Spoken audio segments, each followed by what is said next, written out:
Hello everyone, my name is Sunny Saurabh and today we are going to discuss building material and construction technology जो कि आपके BPSC के नए pattern में paper 4 में रखा गया है। तो काफ़ी स्कोरिंग सब्जेक्ट है और चूँकि पूरा थियोरेटिकल है तो बहुत ही कम टाइम में आप इसको कवर कर सकते हैं, रिवीजन में भी कम टाइम लगेगा और इवन एग्जामिनेशन हॉल में भी आपको बहुत ही कम टाइम में ज़्यादा से ज़्यादा स्कोर करने में मदद मिलेगी। तो बिल्डिंग मटेरियल्स में बेसिकली सबसे पहले हम लोग डिस्कस करेंगे सीमेंट।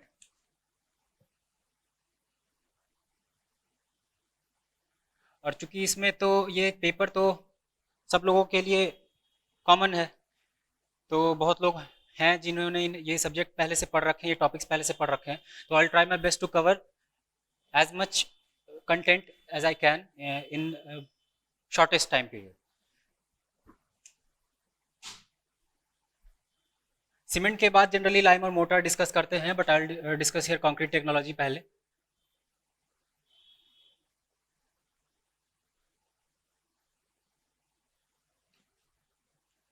फिर आपका थर्ड आ जाएगा लाइम।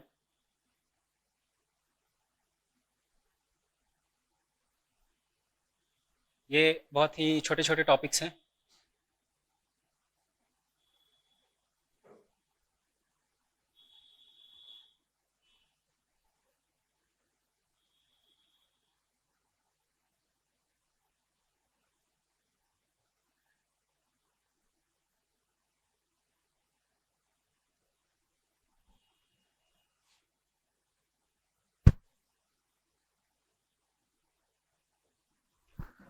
मिसलेनियस में आपके iron, ferrous, non ferrous metals जो हैं वो भी डिस्कस करेंगे, वो भी एक छोटा टॉपिक ही है।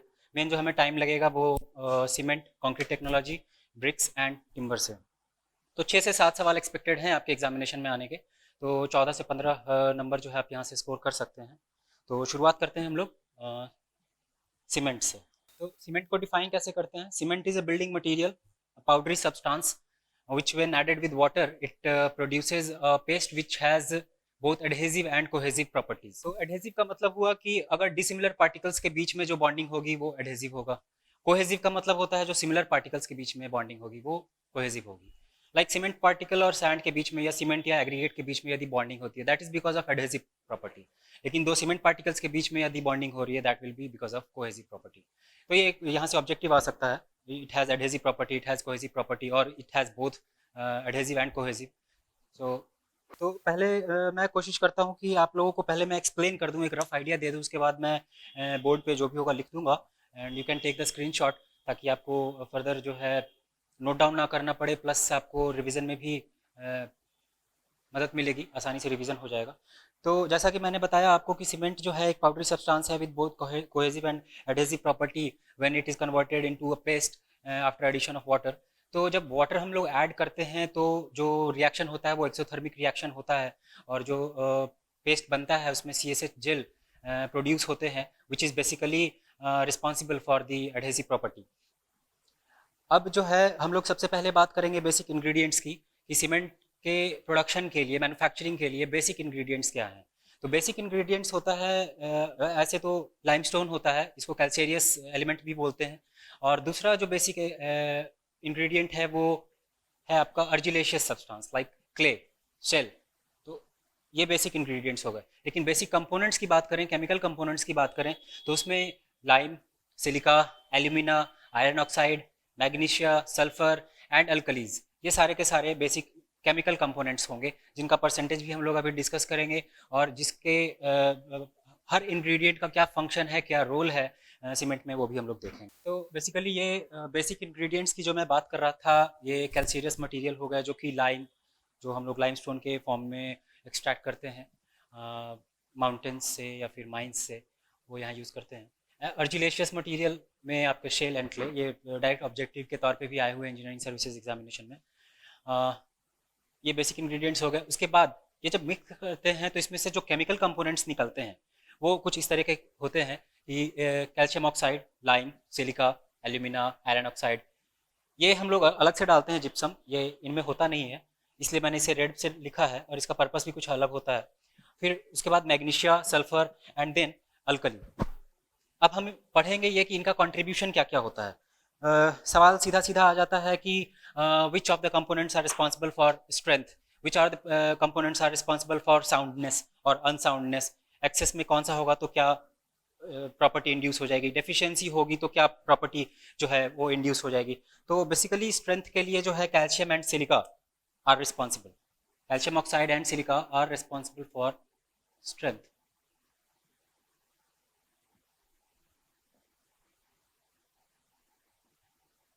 क्योंकि ध्यान होगा आपको कि C3S एंड C2S जो कंपोनेंट्स होते हैं वो फॉर्म होते हैं जिसमें कि C stands for calcium oxide, S stands for silica, और C3S is responsible for initial stage strength या अर्ली स्ट्रेंथ जिसको बोलें, और C2 is responsible for later strength.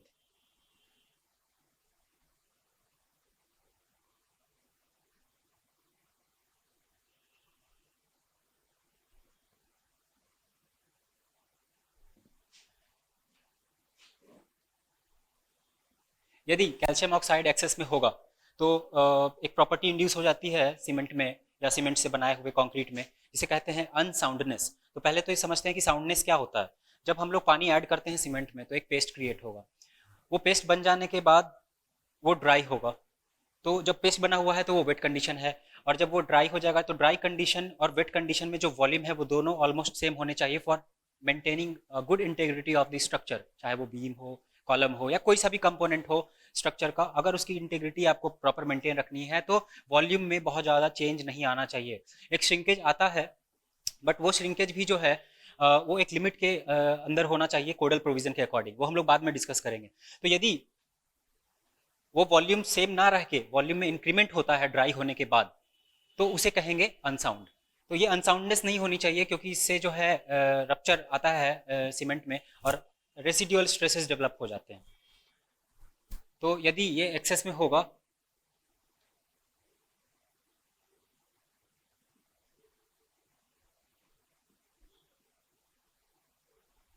causes unsoundness।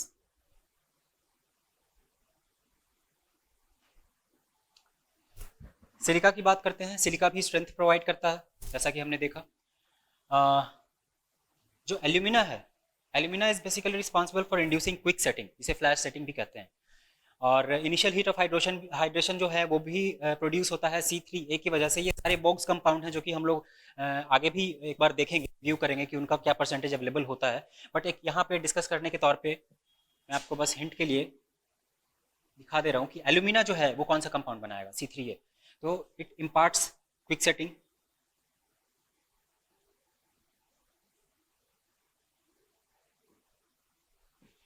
दूसरी चीज है कि एल्यूमिना एक्ट्स एज फ्लक्स, यानी कि जब क्लिंकर क्लिंकर जब होता है फॉर्मेशन होता है क्लिन में, तो उसके मेल्टिंग में हेल्प करता है, उसके मेल्टिंग टेम्परेचर को रिड्यूस करने में हेल्प करता है ताकि फ्यूल एफिशिएंसी मेंटेन रहे।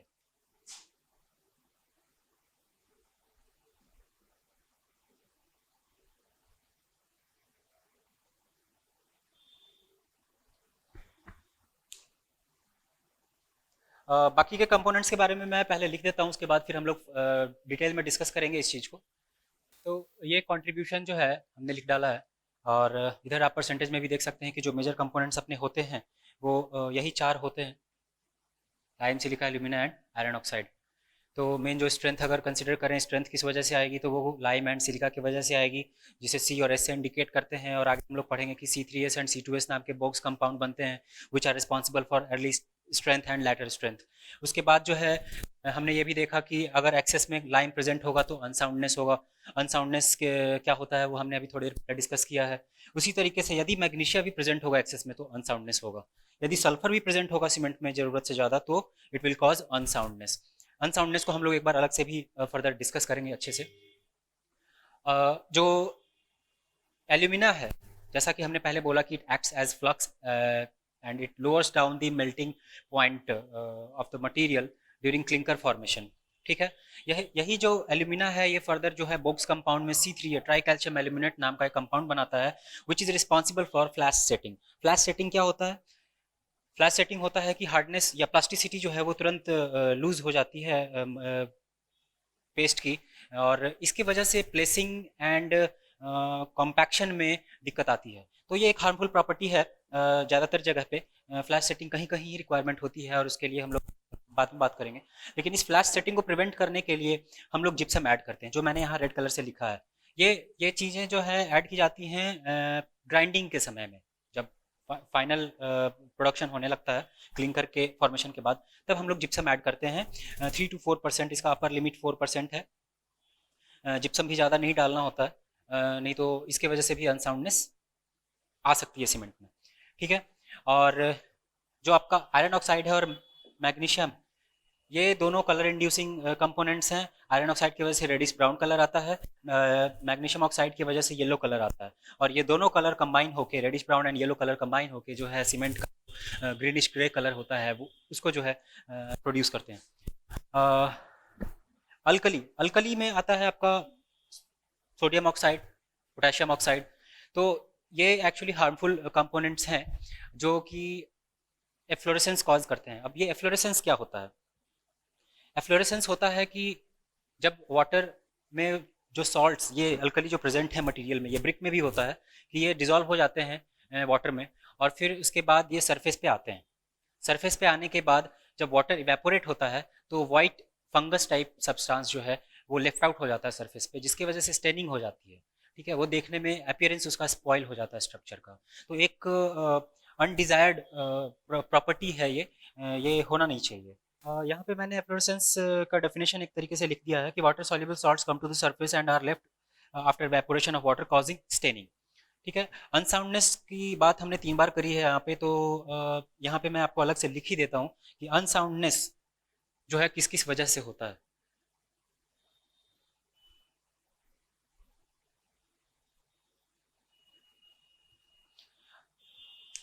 लाइम की वजह से होता है, मैग्नीशिया की वजह से होता है, एंड सल्फर की वजह से होता है। तो जैसा कि अनसाउंडनेस हमने पहले डिस्कस कर लिया, increase in volume of cement paste after drawing, ये एक अनडिजायर्ड प्रॉपर्टी है। और किस किस वजह से होता है? लाइम की वजह से होता है, मैग्नीशिया की वजह से होता है, एंड सल्फर की वजह से होता है। जो लाइम की वजह से अनसाउंडनेस होगा, उसके लिए जो टेस्ट होगा वो ली चटेलियर्स एपरेटस से टेस्ट करेंगे। हम लोग टेस्टिंग ऑफ सीमेंट में पढ़ेंगे ये चीज़। फिर मैग्नीशिया जो है, मैग्नीशिया की वजह से जो अनसाउंडनेस होगा, that will be detected by autoclaves test. ठीक है, वो भी हम लोग टेस्टिंग ऑफ सीमेंट में पढ़ेंगे। फिर सल्फर, सल्फर की वजह से जो होगा वो उनके लिए कोई एपरेटस टेस्ट नहीं है, केमिकल टेस्ट होती है, जिसकी वजह से टोटल अनसाउंडनेस जो है हम लोग मेजर कर सकते हैं कि किन किन कंपोनेंट्स की वजह से हो रहा है। आप लोग चाहें तो स्क्रीनशॉट ले सकते हैं ताकि आप बाद में रिवाइज कर सकें इस चीज़ को। तो हमने इंग्रेडिएंट्स की बात की, हमने केमिकल कंपोनेंट्स भी साथ ही साथ पढ़ लिए।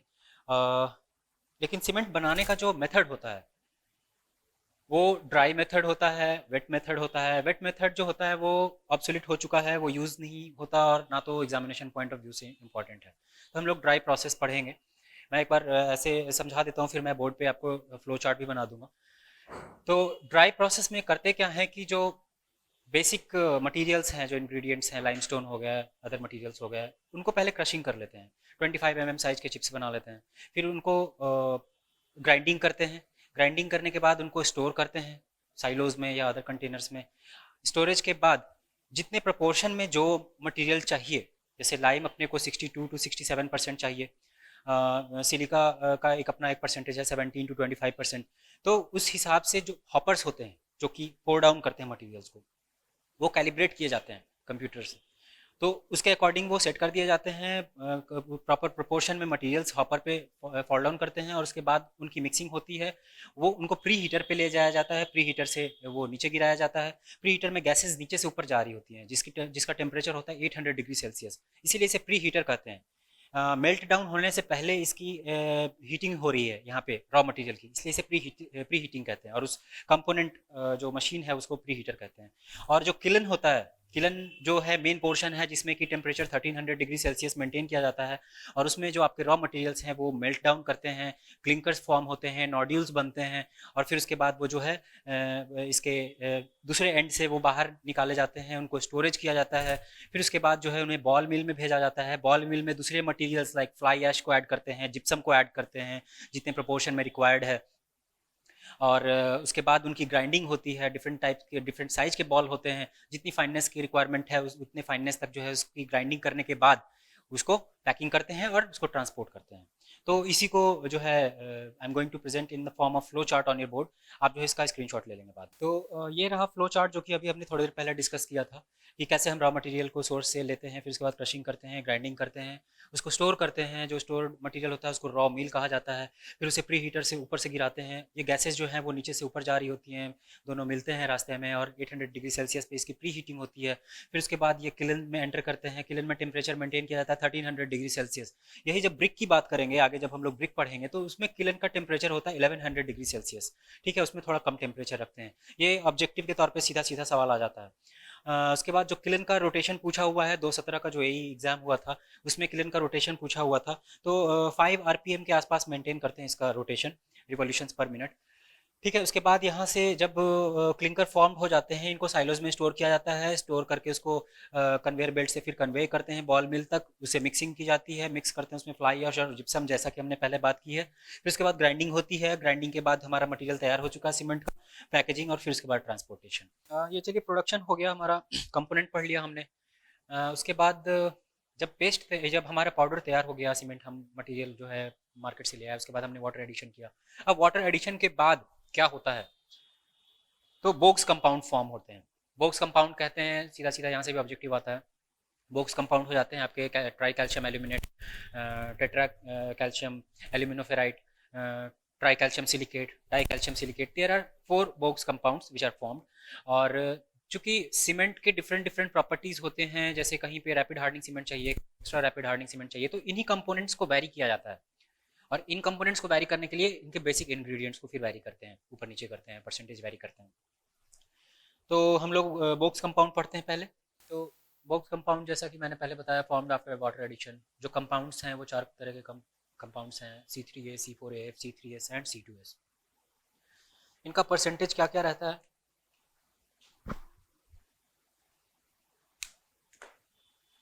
4 to 14%,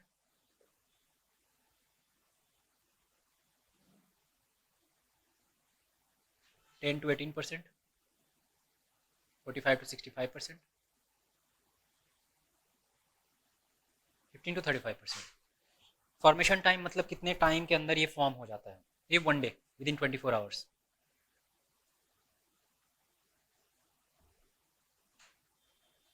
ये भी विद इन 1 डे।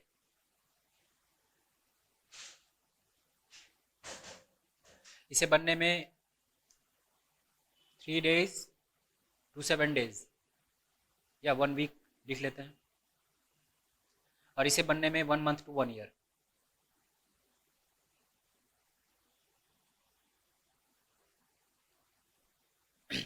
तो लिखा भी मैंने इसी सीक्वेंस में है, जिस सीक्वेंस में ये फॉर्म होते हैं।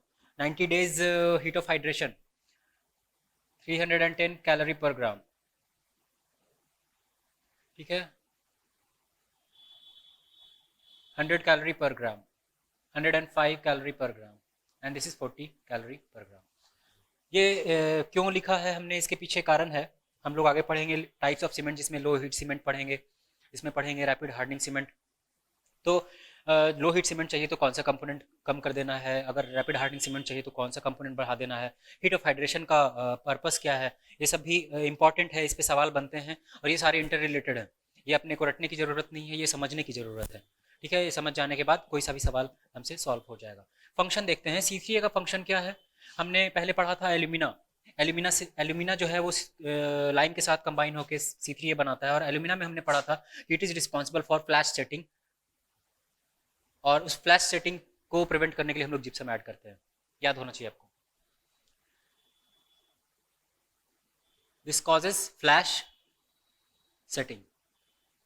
बात करें C4AF की, तो C4AF का ऐसा कुछ ऐसा रोल है नहीं, ये हीट ऑफ हाइड्रेशन प्रोवाइड करता है। C3S is responsible for early strength,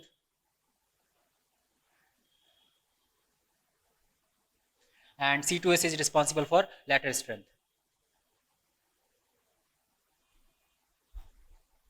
ये पिछले वाले स्क्रीनशॉट में भी आपने देखा होगा, राइट हैंड साइड में।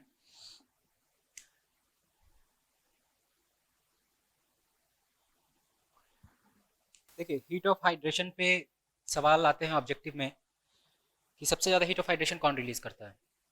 तो C3A सबसे ज़्यादा हीट ऑफ हाइड्रेशन रिलीज करता है। फिर इसके बाद अगर 90 डेज़ की बात करें तो एक 3 डेज़ की अगर हम बात करते हैं तो सीरीज़ में थोड़ा सा चेंज होगा, वो हम लोग देख लेते हैं एक बार, क्योंकि ऑब्जेक्टिव बन सकता है वहाँ से।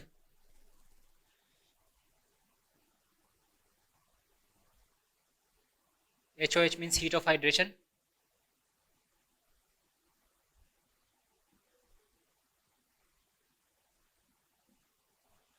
में जो सीक्वेंस होगा उसमें हो जाएगा C3A with 210 कैलोरी पर ग्राम,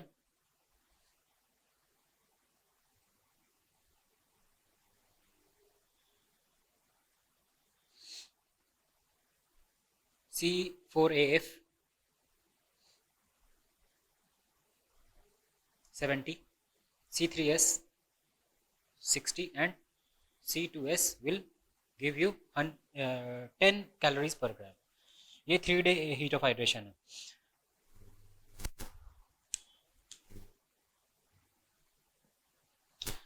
और 90 डेज़ में यदि हम देख लें तो 90 डेज़ की बात करें यदि, तो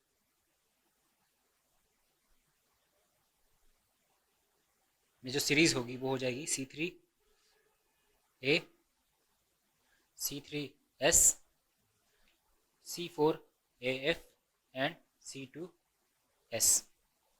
जैसा कि ऊपर है देख रखा है आपने कि 310 calories per gram, this will be 105, this will be 100 and this will be 40 calories per gram. तो यहाँ से सीधा सीधा आपका ऑब्जेक्टिव बन जाता है, इसको आप ध्यान में रखेंगे।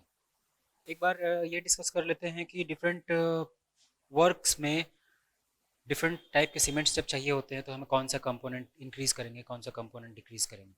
जैसे फॉर एग्जांपल हमें रोड रिपेयर करना है, रोड की पैचिंग करनी है, तो उस पर ट्रैफिक मूवमेंट में है, अगर रात में रिपेयर करते हैं तो सुबह जो है it should be open for traffic, तो हमें वहाँ पे रैपिड हार्डनिंग सीमेंट चाहिए, वहाँ पे वैसा सीमेंट चाहिए होगा जहाँ जो कि जल्दी से हार्डनिंग हो जाए। फिर उसके बाद यदि कहीं फॉर्म वर्क हमें जल्दी रिमूव करना है स्पीडी वर्क के लिए, तो वहाँ पे भी हमें ऐसा सीमेंट चाहिए होगा जो कि जल्दी स्ट्रेंथ गेन कर ले, तो उसमें हम लोग C3S का कंपोनेंट ज़्यादा रखेंगे। उसी तरीके से यदि किसी ठंडे एरिया में, कोल्ड एरिया है जहाँ पे फ्रीजिंग का इशू आ रहा है, तो फ्रीजिंग की वजह से जो आइस लेंसेज क्रिएट हो जाते हैं सीमेंट के अंदर, वेट पेस्ट के अंदर, तो वो रप्चर कर देते हैं सीमेंट को and it is very harmful for the cement paste in early stage. तो वहाँ पे क्या करते हैं कि वहाँ पे भी C3S का कंपोनेंट ज़्यादा रखते हैं ताकि अर्ली स्टेज में ही स्ट्रेंथ ज़्यादा डेवलप हो जाए और जो आइस सेल्स के प्रोड्यूस होने की वजह से जो रप्चर होने की प्रोबेबिलिटी है वो प्रिवेंट हो जाए कम्प्लीटली। ठीक है, कुछ जगह ऐसे हैं जहाँ पे कि हमें लो हीट चाहिए होता है, जैसे कि मासिव स्ट्रक्चर है, डैम्स हैं, बैराजेस हैं, वियर्स हैं, वहाँ पे बहुत बल्क में कंक्रीटिंग की जाती है।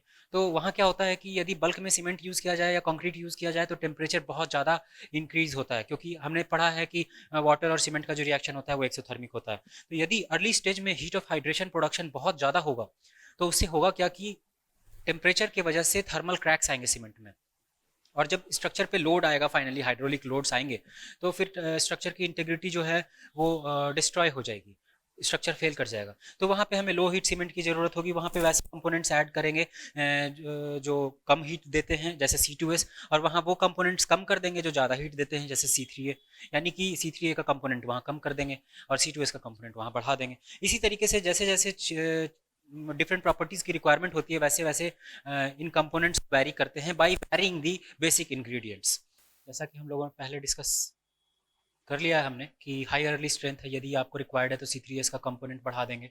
कहाँ कहाँ ज़रूरत होती है ऐसे सीमेंट की, तो जहाँ स्पीडी वर्क चाहिए, early removal of form work चाहिए, जहाँ रोड को रिपेयर करना है और जल्दी से जल्दी ट्रैफिक के लिए खोल देना है रोड्स को, कोल्ड वेदर कंक्रीटिंग ताकि आइस लेंसेज की वजह से जो है हार्मफुल इफेक्ट ना हो पाए। ग्राउटिंग, ग्राउटिंग होता है जब जैसे ट्यूब्स में ग्राउटिंग करते हैं या केव्स के जो रॉक्स होते हैं, कैवर्नस रॉक, उनमें जो ग्राउटिंग करते हैं, तो वहाँ पे हमें हाई अर्ली स्ट्रेंथ चाहिए होती है। Low heat cement, low heat cement क्यों चाहिए, ताकि जब मास कंक्रीटिंग करते हैं टेम्परेचर जो है वेरिएशन बहुत ज़्यादा होता है अंदर में और बाहर में, जिसकी वजह से एक थर्मल ग्रेडियंट क्रिएट हो जाता है, जिसकी वजह से क्रैक्स आने लगते हैं, थर्मल क्रैक्स आने लगते हैं, जो कि हार्मफुल है इंटीग्रिटी ऑफ स्ट्रक्चर के लिए।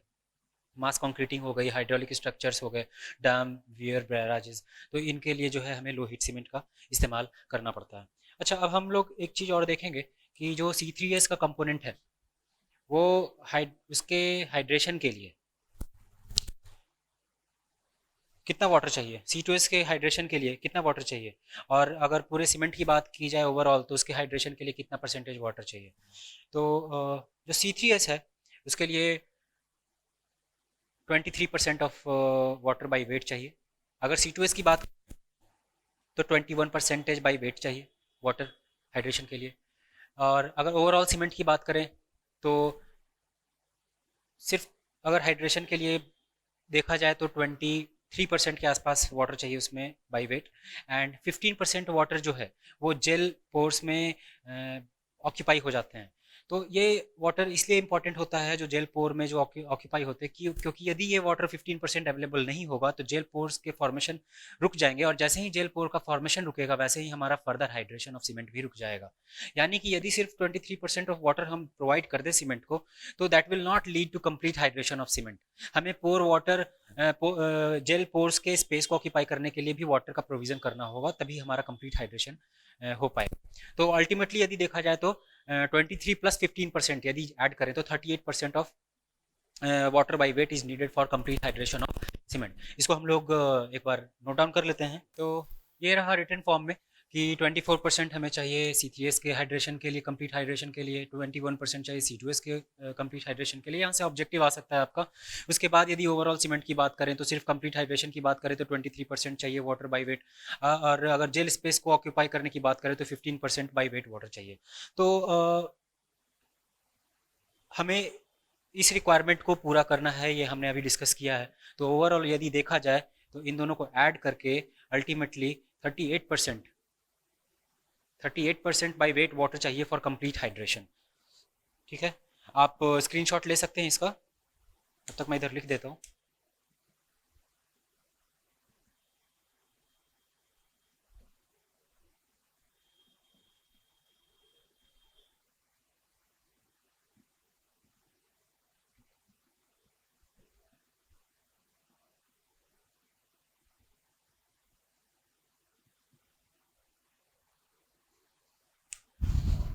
स्क्रीनशॉट ले लीजिए। तो अब हम पढ़ेंगे हाइड्रेशन ऑफ सीमेंट के बारे में। तो जब वाटर एडिशन करते हैं तो जो रिएक्शन होता है, केमिकल रिएक्शन, वो एक्सोथर्मिक होता है। उसमें हीट प्रोड्यूस होता है और कुछ केमिकल्स फॉर्म होते हैं, और इसी प्रोसेस को कहते हैं हाइड्रेशन ऑफ सीमेंट। तो थ्योरीज हैं इसके रिगार्डिंग, दो थ्योरीज प्रोमिनेंटली प्रोपाउंड किए गए हैं, एक है सॉल्यूशन थ्योरी और एक है सॉलिड स्टेट थ्योरी। और दोनों ही थ्योरीज को यूटिलाइज किया जाता है जब इनिशियल स्टेज में वाटर की मात्रा ज़्यादा होती है।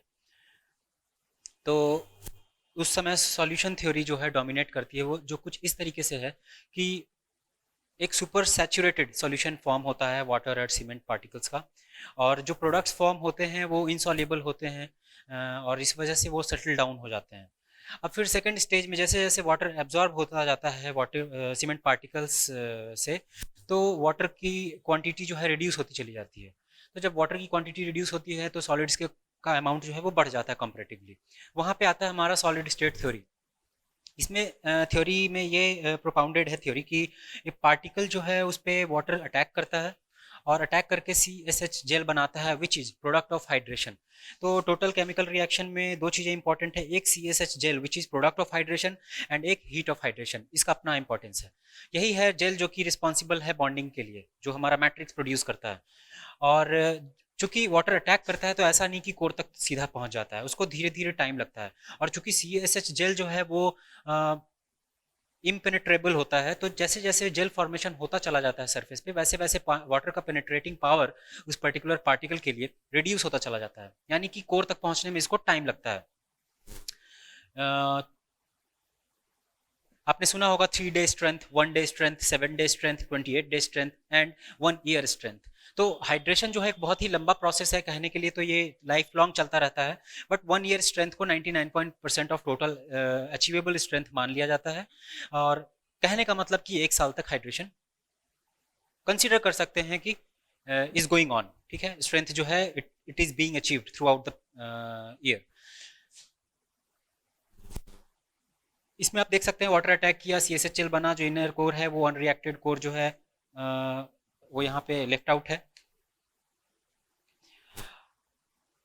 जब इनिशियल स्टेज, यहाँ पे मैंने हीट ऑफ हाइड्रेशन और टाइम को प्लॉट किया ग्राफ पे, तो जब इनिशियल स्टेज में हीट ऑफ हाइड्रेशन बहुत ज़्यादा प्रोड्यूस होता है due to production of C3A, जो कि हमने पहले पढ़ा है, बोक्स कंपाउंड है C3A, और इसके वजह से एक फ्लैश सेटिंग का फिनोमेना इंट्रोड्यूस होता है, जिसको ब्रेक डाउन करने के लिए, जिसको प्रिवेंट करने के लिए हम जिप्सम ऐड करते हैं। ठीक है, और इस जिप्सम के एडिशन की वजह से इसका फॉर्मेशन जो है, जो हीट ऑफ हाइड्रेशन का प्रोडक्शन का रेट है, वो सीधा सीधा रिड्यूस होता है, और उसके बाद there is a gradual formation of other components like C3S and ettringite. ये दो कंपोनेंट्स मेजर तौर पे जो है प्रोड्यूस होते हैं, और these are responsible for early strength. ठीक है, उसके बाद में C2S फॉर्मेशन होगा, उसका रिएक्शन होगा, और लैटरल स्ट्रेंथ के लिए जो है वो रिस्पॉन्सिबल होगा। अब आगे आते हैं सीमेंट टाइप्स। इसको हम लोग एक्चुअली डिटेल में पढ़ेंगे, बट एक ओवरव्यू देने के लिए, क्योंकि जनरली बहुत कंफ्यूजन होता है कि RHC और ERHC में क्या डिफरेंस है, rapid hardening cement and extra rapid hardening cement में क्या डिफरेंस है, sulphate resisting and super sulphated cement में क्या डिफरेंस है, rapid hardening cement and quick setting cement में क्या डिफरेंस है। तो बेसिकली इसका एक ओवरव्यू देने के लिए, ताकि कंफ्यूजन ना हो, मैंने एक सिंगल पेज के फॉर्म में आपके सामने प्रेजेंट किया है। OPC stands for ordinary Portland cement without any admixture. जो भी पेस्ट, जो भी पाउडरी सब्सटेंस हमें ऑब्टेन होगा बॉल मिल के बाद, that will B ordinary Portland cement. ठीक है, इसमें कोई भी एडमिक्सचर ऐड नहीं होगा। इसके 3 ग्रेड्स अवेलेबल होते हैं, 33, 43, 53। हालांकि अब मार्केट में सिर्फ 43 एंड 53 ही अवेलेबल है, 33 ऑब्सोलीट हो चुका है, it is not being used anymore. ठीक है, रैपिड हार्डनिंग सीमेंट, जैसा कि नाम से पता चल रहा है, इसकी हार्डनिंग तुरंत होगी, और ये रैपिड बनाते कैसे हैं, तो ग्राइंडिंग फाइन होगी। तो फाइन ग्राइंडिंग का क्या मतलब हुआ? फाइन ग्राइंडिंग का मतलब हुआ कि जो हम सरफेस एरिया के टर्म्स में इसकी फाइननेस को मेजर करते हैं, तो surface area should be greater then 3 to 50 centimetre square पर ग्राम। और इसमें C3S का कंपोनेंट बढ़ा देते हैं, C2S का कंपोनेंट रिड्यूस करते हैं, because C2S is responsible for lateral strength, C3H is responsible for early strength, and rapid hardening में हमें अर्ली स्ट्रेंथ ज्यादा चाहिए, इसलिए C3S का कंपोनेंट हम बढ़ा के 56% कर देते हैं। ठीक है, C2S का कंपोनेंट 16% कर देते हैं। हमने पीछे बॉक्स कंपाउंड में पढ़ा था कि C3S का कंपोनेंट कितना होता है, 45 to 65%, और C2S का कंपोनेंट कितना होता है, रेंज 15% to 35%। ठीक है, तो रैपिड हार्डनिंग सीमेंट में हम C3S को अपर लिमिट की तरफ पुश करेंगे और C2S को लोअर लिमिट की तरफ पुश करेंगे। ठीक है, उसके बाद एक्स्ट्रा रैपिड हार्डनिंग सीमेंट में होता कुछ नहीं है, सिर्फ और सिर्फ रैपिड हार्डनिंग सीमेंट में ही हम कैल्शियम क्लोराइड जो है 2% के आसपास ऐड कर देते हैं, तो ये हमारा एक्स्ट्रा रैपिड हार्डनिंग सीमेंट हो गया। तो कैल्शियम क्लोराइड पे ये लिमिट क्यों लगा रखा है कि 2% ही होना चाहिए? क्योंकि कैल्शियम क्लोराइड जो है इट कॉजेज ब्लीडिंग, एंड अगर ज़्यादा मात्रा में हो तो ये रेनफोर्समेंट की के कोरोजन के लिए भी रिस्पॉन्सिबल होता है। चूंकि क्लोराइड जो है, आप जानते हैं कि क्लोराइड हो या फ्लोराइड हो, कोई से भी ऐसे एलिमेंट्स जो हैं अगर वाटर में प्रेजेंट हैं, तो that will cause corrosion of reinforcement, which is very harmful for life of this structure. ठीक है, अब सल्फेट रेजिस्टिंग सीमेंट की बात करें और सुपर सल्फेटेड सीमेंट की बात करें, ये दोनों जो हैं सल्फेट अटैक को प्रिवेंट करने में बहुत ही कारगर होते हैं। सल्फेट अटैक होता क्या है, पहले इसको एक बार ब्रीफ में समझिए कि जब सीमेंट के जो एलिमेंट्स हैं या जो फुटिंग है जैसे फाउंडेशन की, तो यदि वो ग्राउंड लेवल से नीचे है, वहाँ पे वाटर टेबल रीच डाउन हो रहा है, या फिर आसपास कोई ड्रेन है, उसका वाटर जो है सीपेज करके पहुँच रहा है, और अगर उसमें सल्फेट की मात्रा है, कुछ अमाउंट उसमें है, ट्रेसेस हैं, तो वो सीमेंट के साथ रिएक्ट करेगा, और सल्फेट जब C3A यानी कि ट्राई कैल्शियम एल्यूमिनेट के साथ रिएक्ट करता है, तो बनता है कैल्शियम सल्फो एल्यूमिनेट, वो कि हम लोग डिटेल में पढ़ेंगे आगे सल्फेट अटैक को। तो कैल्शियम सल्फो एल्यूमिनेट का जो वॉल्यूम होता है वो C3A के कंपेरिजन में 227% ज्यादा होता है, यानी कि 2.27 टाइम्स ज्यादा हुआ। टाइम्स के टर्म्स में ना इसको पढ़ के हम लोग 227% ही पढ़ते हैं, 227% टाइम्स वॉल्यूम जो है इसका इंक्रीज हो जाता है। तो वॉल्यूम जब इंक्रीज होगा तो जाहिर सी बात है कि अंदर जो प्रोडक्ट बना वो एक्सपैंड होगा, तो जिसकी वजह से सीमेंट में एक्सपेंशन क्रिएट होगा और उसमें रप्चर आएगा, और रप्चर आने के बाद जो क्रैक्स डेवलप होंगे उससे इसकी फर्दर परमिएबिलिटी इंक्रीज हो जाएगी, बाहरी एजेंट्स जो हैं वो और ज़्यादा अंदर तक पेनिट्रेट कर पाएंगे, कंप्लीट जो है इंटीग्रिटी इसकी कॉम्प्रोमाइज हो जाएगी। सुपर सल्फेटेड सीमेंट की जब बात करते हैं तो इसमें बेसिकली देखिए, सुपर सल्फेटेड सीमेंट और पोर्टलैंड स्लैग सीमेंट दोनों में स्लैग का ही इस्तेमाल होता है, लेकिन इसमें जो प्रोपोर्शन है वो फिक्स है, 5-15-85, ये याद रखना है, ठीक है। 5% ही क्लिंकर यूज करेंगे, ठीक है। जी हाँ, बिल्कुल सही सुना आपने, क्लिंकर की मात्रा, जो सीमेंट, जो मेन प्रोडक्ट है, जो मेन आइटम हम लोग यूज करते हैं वो 5% ही यूज करेंगे। 15% हार्ड बर्न्ड जिप्सम है। सबसे पहले वाले पेज में आपने पढ़ा होगा कि कैल्शियम सल्फेट जो कि जिप्सम का फॉर्म है, वो जब हम ऐड करते हैं तो हमने उसमें लिखा था 3-4%, यानी कि 4-5% अपर लिमिट होता है, लेकिन यहाँ पे हमने उस लिमिट को भी क्रॉस कर दिया, 15% के आसपास ऐड करते हैं। और 85% जो है granulated blast furnace slag add करते हैं इसमें, तो ये सुपर सल्फेटेड सीमेंट क्रिएट हो जाता है। पोर्टलैंड स्लैग सीमेंट में भी वही clinker, hardburn, gypsum and granulated blast furnace slag ही ऐड करते हैं, लेकिन इसमें जो है प्रोपोर्शन वो डिफरेंट होता है। फिर क्विक सेटिंग सीमेंट आता है। क्विक सेटिंग सीमेंट में प्रोडक्ट याद रखेंगे, एल्यूमिनियम सल्फेट, एल्यूमिनियम सल्फेट इसमें ऐड करते हैं,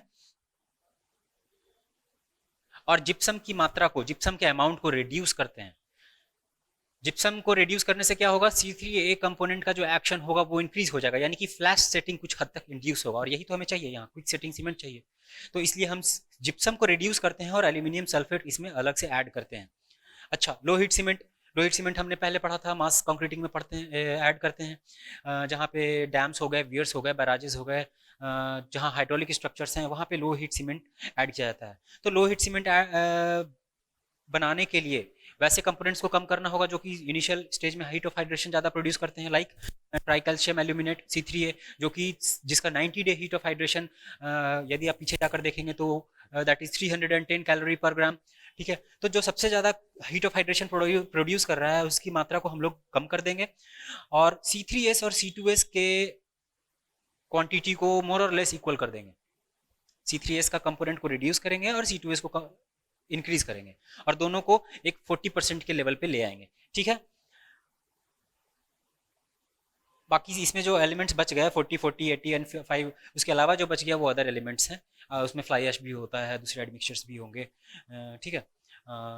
पोर्टलैंड पोज़ोलाना सीमेंट, ये सबसे ज़्यादा यूज़ किया जाने वाला सीमेंट है, जिसमें फ्लाई ऐश यूज़ करते हैं, और फ्लाई ऐश ऐड करने के बहुत सारे फ़ायदे हैं, इसे पोज़ोलानिक मटेरियल कहा जाता है। तो फ्लाई ऐश ऐड करने के बहुत सारे फ़ायदे हैं, ये हम लोग आगे जब डिटेल में हम लोग PPC पढ़ेंगे तब हम लोग इसको डिस्कस करेंगे। High alumina cement, engineering services में सीधा सीधा सवाल आया कि high alumina cement is formed by adding which of the following materials, तो उसमें OPC में हम लोग बॉक्साइट मिलाते हैं, ठीक है। अच्छा, हाइड्रोफोबिक सीमेंट, हाइड्रोफोबिक सीमेंट का मतलब है, जैसा जैसा साफ पता चल रहा है कि वाटर के लिए रिपल्शन क्रिएट करेगा ये, तो ये वैसे जगह यूज़ करते हैं जहाँ पे स्टोरेज ऑफ सीमेंट ज़्यादा दिनों तक करना है, ताकि उसमें जो है वाटर की वजह से इनिशियल स्टेज में ही हाइड्रेशन नहीं हो जाए, ठीक है। तो इसके लिए स्टीयरिक एसिड और ओलिक एसिड यूज़ करते हैं OPC में। देखिए, मॉइस्चर यदि सीमेंट के आसपास अवेलेबल है तो वो कुछ हद तक हाइड्रेट कर देगा सीमेंट को, और उसकी स्ट्रेंथ रिड्यूस हो जाएगी जब आप उसको कोई कंपोनेंट को बनाने में या मोल्डिंग में करेंगे, कंक्रीट बनाने में यूज़ करेंगे तो उसकी स्ट्रेंथ रिड्यूस हो जाएगी, इसलिए हाइड्रोफोबिक सीमेंट्स वहाँ यूज़ करते हैं जहाँ एटमॉस्फेयर में मॉइस्चर ज़्यादा है और हमें सीमेंट को स्टोर करना है, ठीक है। तो इसका स्क्रीनशॉट ले सकते हैं आप लोग। उसके बाद जो है हम लोग हर टाइप्स को जो है डिटेल में पढ़ेंगे। अब जो है हम लोग हर सीमेंट के टाइप्स को थोड़ा डिटेल में पढ़ेंगे। इस पोर्शन को मैंने यहाँ छोड़ दिया है ताकि आप बार बार इसको रेफर कर सकें जब डिफरेंट टाइप्स ऑफ सीमेंट को हम लोग डिस्कस करेंगे। तो एक है रैपिड हार्डनिंग सीमेंट और एक्स्ट्रा रैपिड हार्डनिंग सीमेंट, इन दोनों को एक ही साथ पढ़ेंगे हम लोग क्योंकि बहुत ज़्यादा डिफरेंस होता नहीं है। रैपिड हार्डनिंग सीमेंट हम लोग अचीव कैसे करेंगे, जैसा कि नाम से पता चल रहा है इसकी हार्डनिंग तुरंत होगी। तो पहली बात की हार्डनिंग और सेटिंग, ये दोनों बहुत ही डिफरेंट चीज़ें हैं जिसमें डिफरेंस आपको पता होना चाहिए। सेटिंग होता है जब वाटर एडिशन करते हैं हम लोग सीमेंट में तो जो पेस्ट बनता है वो प्लास्टिक स्टेट में होता है, ठीक है। उसमें प्लास्टिसिटी होती है, वो प्लास्टिसिटी जब लॉस्ट हो जाती है तो उसको कहते हैं सेटिंग। लेकिन प्लास्टिसिटी लॉस्ट हो जाने का मतलब ये नहीं है कि उसमें स्ट्रेंथ आ गई या उसमें लोड सस्टेन करने की कैपेसिटी आ गई। तो जब प्लास्टिसिटी लूज हुई तो उसको कहेंगे सेटिंग, जब उसमें लोड बियर करने की कैपेसिटी आ गई तो उसको कहेंगे हार्डनिंग। तो जरूरी नहीं है कि सेटिंग हो जाए तो वो लोड कैरी कर ही सकता है, ठीक है। तो this is the major difference between setting and hardening. Plasticity lost then it is called setting, and if load sustaining capacity induced then it is called hardening, ठीक है। तो रैपिड हार्डनिंग सीमेंट में हम लोग पहली बात तो कि फाइन ग्राइंडिंग करते हैं। फाइन ग्राइंडिंग से फ़ायदा क्या होता है, जब सरफेस एरिया मेरा ज़्यादा होगा तो ज़्यादा रेट ऑफ रिएक्शन होगा, रेट ऑफ रिएक्शन ज़्यादा होगा, ज़्यादा हीट ऑफ हाइड्रेशन प्रोड्यूस होगा। तो रेट ऑफ रिएक्शन जब मेरा ज़्यादा होगा तो जल्दी हार्डनिंग होगी। और इसमें ये डेटा याद रखेंगे कि जो सरफेस एरिया है that should B greater then 3250 centimetre square पर ग्राम। इसमें C3S का कंपोनेंट इंक्रीज करके 56% तक ले जाते हैं। जनरल रेंज जो हमने पहले पढ़ा था वो ये है, जनरल रेंज जो C3S का है वो 45 से 65% है और C2S का 15 से 35% है। तो C3S के परसेंटेज को हमने अपर लिमिट की तरफ पुश किया है और C2S के परसेंटेज को हमने लोअर लिमिट की तरफ पुश किया है, ठीक है, ताकि हमारा अर्ली स्ट्रेंथ जो है ज़्यादा हो।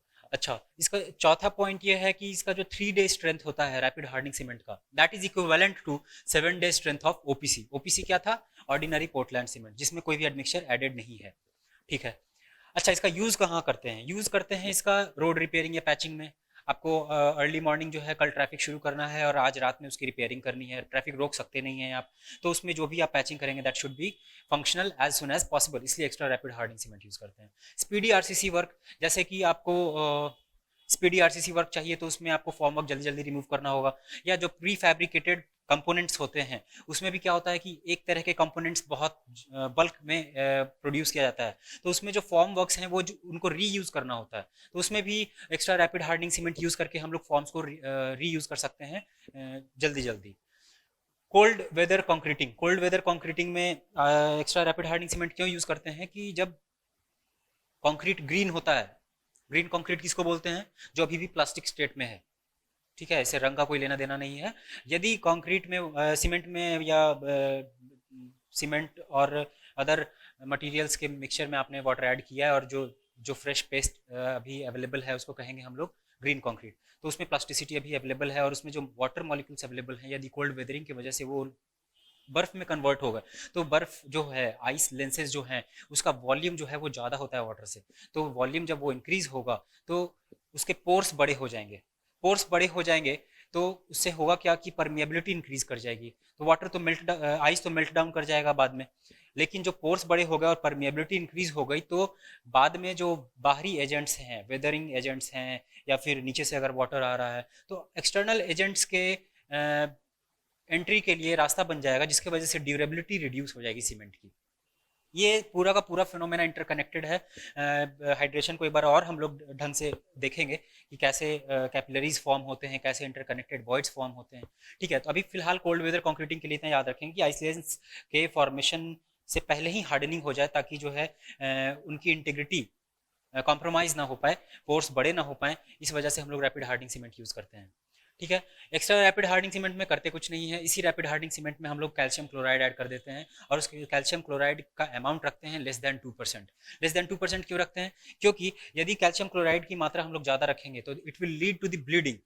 अब यहाँ एक नया टर्म आया ब्लीडिंग, ब्लीडिंग क्या होता है, तो bleeding is a kind of segregation. जब कंक्रीट में डिफरेंट स्पेसिफिक ग्रेविटी के एलिमेंट्स यूज़ किए गए हैं, जैसे कि आपका सीमेंट है जिसका स्पेसिफिक ग्रेविटी होता है 3.15, आपके जो एग्रीगेट्स हैं, जो कोर्स एग्रीगेट जिसको गिट्टी कहते हैं, उनका जो स्पेसिफिक ग्रेविटी होता है दैट इज़ ऑलमोस्ट 2.65, वाटर की स्पेसिफिक ग्रेविटी 1। तो डिफरेंट स्पेसिफिक ग्रेविटी के एलिमेंट्स यूज़ किए गए हैं, जब इनको आप प्लेस करते हैं, कॉम्पैक्ट करते हैं तो इनका सेग्रीगेशन, इनके अलग अलग होने की टेंडेंसी होती है, ठीक है। और उसमें यदि वाटर अलग हो गया, वाटर चूंकि स्पेसिफिक ग्रेविटी 1 है यानी कि सबसे लीस्ट स्पेसिफिक ग्रेविटी वाला एलिमेंट पूरे कंक्रीट में वाटर ही है, तो वाटर की टेंडेंसी होती है ऊपर राइज करने की कैपिलरी एक्टिविटी से, तो जब वाटर ऊपर राइज करके आता है और ऊपर में जो है वाटर का कंटेंट इंक्रीज कर जाता है, इसी को कहते हैं ब्लीडिंग, ठीक है। पानी जो है निकल के बाहर आने लगता है, उसको कहते हैं ब्लीडिंग। तो bleeding is a kind of segregation in which water component comes to the surface of the concrete components through capillary activities, ठीक है। This is harmful, this should not take place, ठीक है। और कैल्शियम क्लोराइड यदि 2% के आसपास से ज़्यादा होगा तो ये it will further cause corrosion of the steel, ठीक है। प्री स्ट्रेसिंग में तो खैर हम लोग कैल्शियम क्लोराइड को यूज़ करते ही नहीं है, लेकिन नॉर्मल आरसीसी में हम लोग यूज़ कर सकते हैं by keeping the amount of calcium chloride below 2%, ठीक है। अच्छा, इसमें देख लेंगे कि एक दिन की जो स्ट्रेंथ होती है एक्स्ट्रा रैपिड हार्डनिंग सीमेंट की, वो 25% एक्स्ट्रा होती है 1 डे और स्ट्रेंथ ऑफ आरएचसी यानी रैपिड हार्डनिंग सीमेंट से। 25% एक्स्ट्रा कहने का मतलब 1.25 times more than 1 day strength of RHC. तो इसका भी स्क्रीनशॉट आप ले लेंगे। उसके बाद हम लोग we will move to sulphate resisting cement and super sulphated cement. अब जो है हम लोग पढ़ रहे हैं sulphate resisting cement. Sulphate resisting cement पढ़ने से पहले ये हमें जानना जरूरी है कि सल्फेट अटैक क्या होता है। सल्फेट अटैक बेसिकली जो बोक्स कंपाउंड हमने पढ़ा है उसमें पढ़ा है कि C3 अवेलेबल होता है, तो वो C3 जब सल्फेट के कांटेक्ट में आता है, वो सल्फेट कहाँ से आ सकता है? हो सकता है ग्राउंड वाटर से आए, हो सकता है सी शोर के किनारे कोई स्ट्रक्चर है तो वो ओशन वाटर से भी आ सकता है। सीवर पाइप अगर यूज़ हो रहा है, सीवर में जो मटेरियल फ्लो हो रहा है उसमें भी सल्फेट्स होते हैं। तो बेसिकली मैग्नीशियम सल्फेट ज़्यादातर इन फेमस है सल्फेट अटैक के लिए। तो जब C3A के साथ ये कंबाइन होता है तो ये बनाता है कैल्शियम सल्फो एल्यूमिनेट, जिसका वॉल्यूम जो है 227% हाइयर होता है दैन दी ओरिजिनल वॉल्यूम।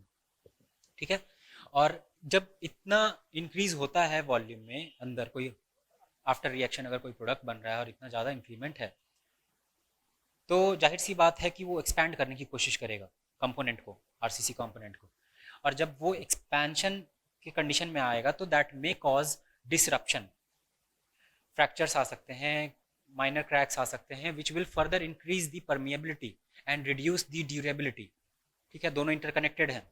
और जैसे ही ड्यूरेबिलिटी डिक्रीज करेगी, परमिएबिलिटी इंक्रीज करेगी एक्सटर्नल एजेंट्स के लिए और ज़्यादा ओपनिंग हो जाएगी। ठीक है, तो फर्दर जो अल्टीमेटली जो है अपना कॉन्क्रीट कंपोनेंट की जो इंटीग्रिटी है दैट विल बी कॉम्प्रोमाइज्ड। तो अब बनाते कैसे हैं? तो C3A एंड C4AF के एलिमेंट्स को रिड्यूस करते हैं। ठीक है, इस तरीके से कि ये दोनों कंडीशन सेटिस्फाई हो जाएं। ठीक है, बहुत मोस्ट इंपॉर्टेंट कंडीशंस हैं ये। C3A should not B greater then 5% and 2C3A plus C4A should not B greater then 25%। ठीक है, इनका यूज़ कहाँ करेंगे? तो मार्शी लैंड हो गया, सीवर पाइप्स हो गए, मरीन स्ट्रक्चर यदि कोई है जहाँ पे बेसमेंट फाउंडेशन बना रहे हैं, जहाँ पे ग्राउंड वाटर टेबल की राइज करने की टेंडेंसी है, तो वहाँ पे हम लोग सल्फेट रेजिस्टिंग सीमेंट यूज़ करेंगे। अच्छा, जो सुपर सल्फेटेड सीमेंट है बेसिकली इनका पर्पस भी यही होता है कि ये सल्फेट अटैक को विद स्टैंड कर सकें। तो इसमें सिर्फ ये कंडीशंस चेंज हो जाते हैं, इनमें वो कंडीशन को ज़्यादा हाईलाइट करने की ज़रूरत नहीं पड़ती है। इसमें सिर्फ और सिर्फ ये 3 इंग्रेडिएंट्स जो हैं इनका परसेंटेज याद रखना है, इनके प्रोपोर्शन को याद रखना है कि 5, 15, 85, clinker, hardburn gypsum and blast furnace slag. ठीक है, उसी तरीके से पोर्टलैंड स्लैग सीमेंट में इनके प्रोपोर्शन को थोड़ा वेरी कर दिया जाता है, कोई स्पेसिफिक प्रोपोर्शन वैसा है नहीं, बट इंग्रेडिएंट्स यही रहेंगे, clinker, hardburn gypsum and granulated blast furnace slag. ठीक है, तो इनडायरेक्टली हमने जो है इसके साथ साथ ये भी पढ़ लिया। ओके, और ऑब्वियस सी बात है इनके भी वही यूजेस होंगे जो सल्फेट रेजिस्टिंग सीमेंट का यूज़ है। अब हम लोग बढ़ेंगे क्विक सेटिंग सीमेंट में। तो इसका यदि स्क्रीनशॉट लेना चाहें तो आप ले सकते हैं। तो अब जो है हम लोग पढ़ेंगे quick setting cement and low heat cement. ठीक है, क्विक सेटिंग सीमेंट तो जैसा कि मैंने पहले ही एक्सप्लेन किया आपको कि सीमेंट की सेटिंग और हार्डनिंग में डिफरेंस होता है। सेटिंग है plasticity of fresh concrete is lost but no substantial load carrying capacity developed. ठीक है, जहाँ की हार्डनिंग में substantial load carrying capacity is developed. Plasticity loss होने के साथ साथ इसमें लोड को विथस्टैंड करने की कैपेसिटी भी इंड्यूस हो जाती है। अब जो है इसको बनाते कैसे हैं? तो इसमें Al2SO4 होल 3 यानी कि एल्यूमिनियम सल्फेट को ऐड करते हैं और जिप्सम के कंपोनेंट को, जिप्सम के प्रोपोर्शन को थोड़ा सा रिड्यूस करते हैं। जिप्सम हमने क्यों ऐड किया था सीमेंट में? ताकि C3A की वजह से जो फ्लैश सेटिंग हो रही थी उसको प्रिवेंट किया जा सके। लेकिन हमें तो यहाँ क्विक सेटिंग चाहिए, तो क्विक सेटिंग चाहिए तो हम लोग जिप्सम के परसेंटेज को रिड्यूस कर देंगे। ठीक है, इसका यूज़ कहाँ कहाँ होता है? इसका यूज़ होता है ग्राउटिंग में।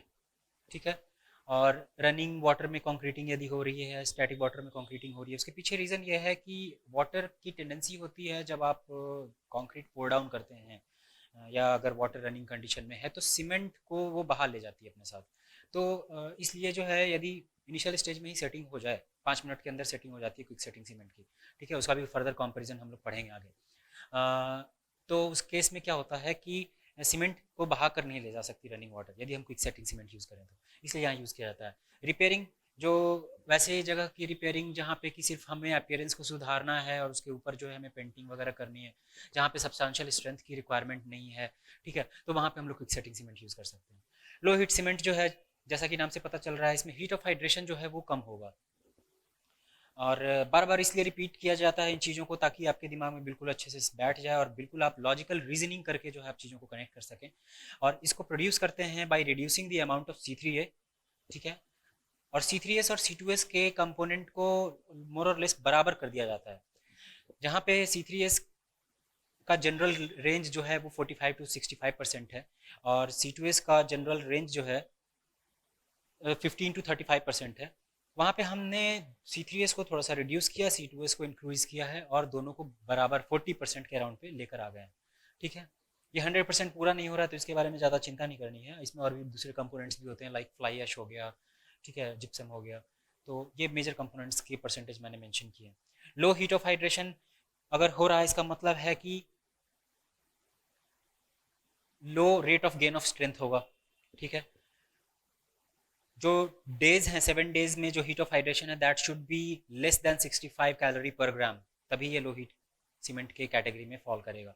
28 डेज के जो हीट ऑफ हाइड्रेशन है that should B less then 75 calorie पर ग्राम्स, ठीक है। तो अपना जो है ये क्विक सेटिंग सीमेंट भी हो गया और लो हीट सीमेंट भी फिनिश हो चुका है। पीपीसी जो है बहुत ही इंपॉर्टेंट है, बहुत ही वर्सटाइल सीमेंट है, और इसको हम लोग और डिटेल में पढ़ेंगे। एक्चुअली ये सबसे लंबा टॉपिक आई थिंक यही है इनमें। इसके बाद हाई एल्यूमिनियम में उतना ज़्यादा कंटेंट है नहीं, और हाइड्रोफोबिक में भी जो इतना लिखा है that will be more than sufficient. तो अभी अगर इसका स्क्रीनशॉट लेना चाहें आप तो ले सकते हैं। Quick setting cement and Portland pozzolana cement, जैसा कि मैंने कहा आपको बहुत ही डिटेल में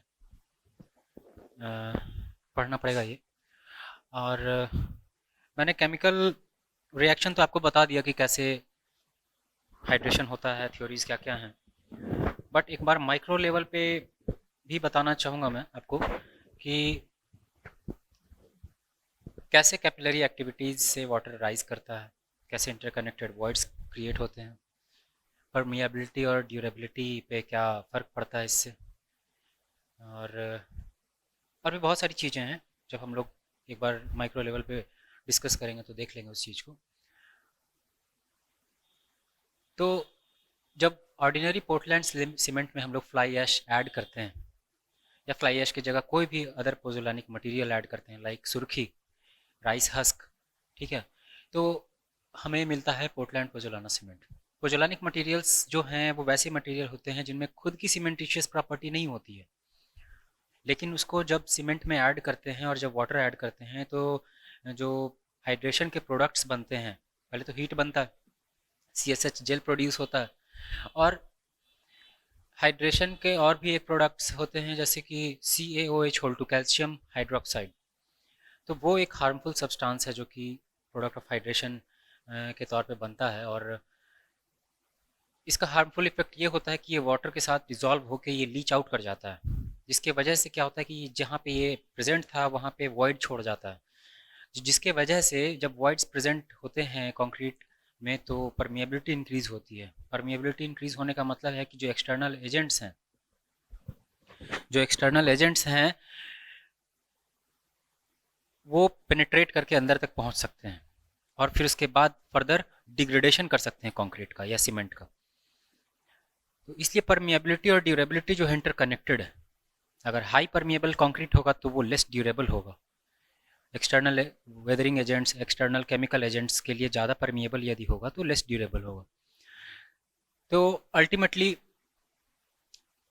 इसी चीज़ को मैंने यहाँ पे लिख दिया है, आप एक बार स्क्रीनशॉट ले लें, मैं आपको एक्सप्लेन करूँगा कि पोजोलानिक मटेरियल्स जो होते हैं, जैसे मैंने पहले बोला कि आपको जो जो लीच आउट हो जाने वाला प्रोडक्ट है कैल्शियम हाइड्रोक्साइड, उसके साथ रिएक्ट करके ये CSH जेल प्रोड्यूस करता है, यानी कि जो हार्मफुल प्रोडक्ट है उसको कन्वर्ट कर रहा है यूजफुल प्रोडक्ट में, ठीक है, वॉइड्स को रिड्यूस कर रहा है।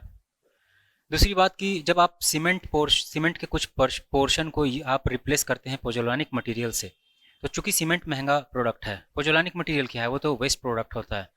फ्लाई ऐश कहाँ से मिलता है?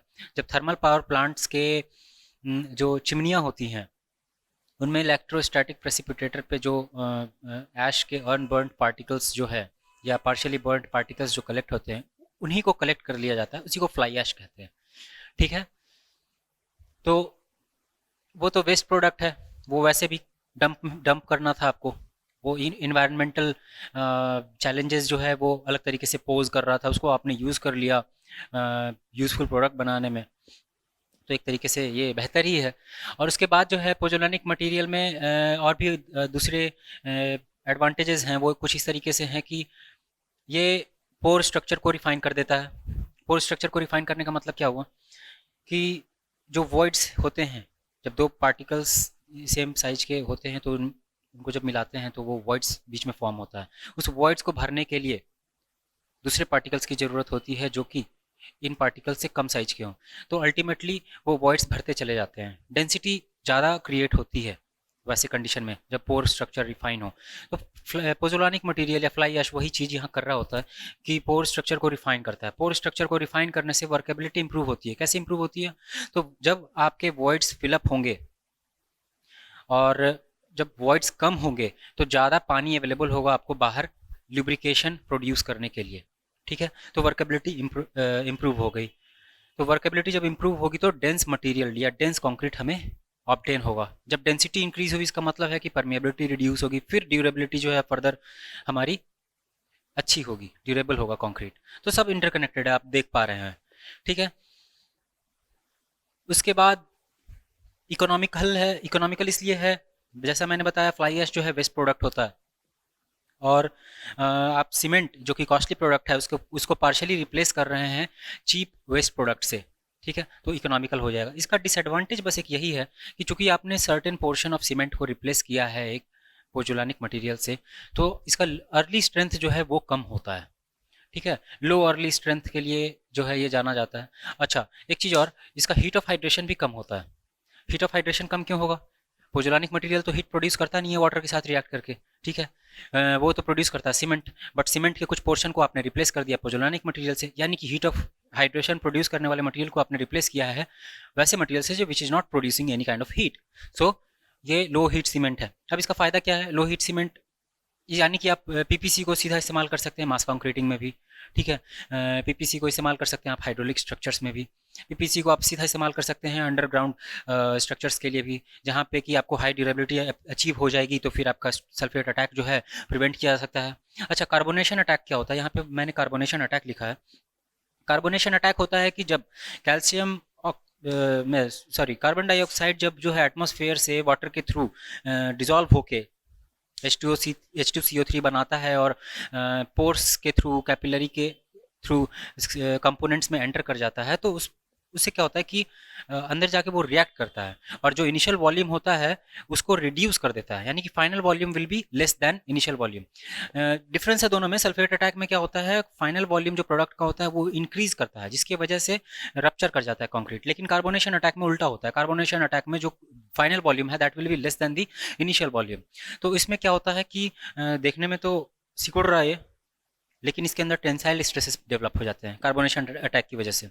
और टेंसाइल स्ट्रेसेस डेवलप होते हैं तो हम चूंकि जानते हैं कि concrete is weak in withstanding tensile stress, so इसमें फर्दर रप्चर आता है और that further compromises with integrity of the component.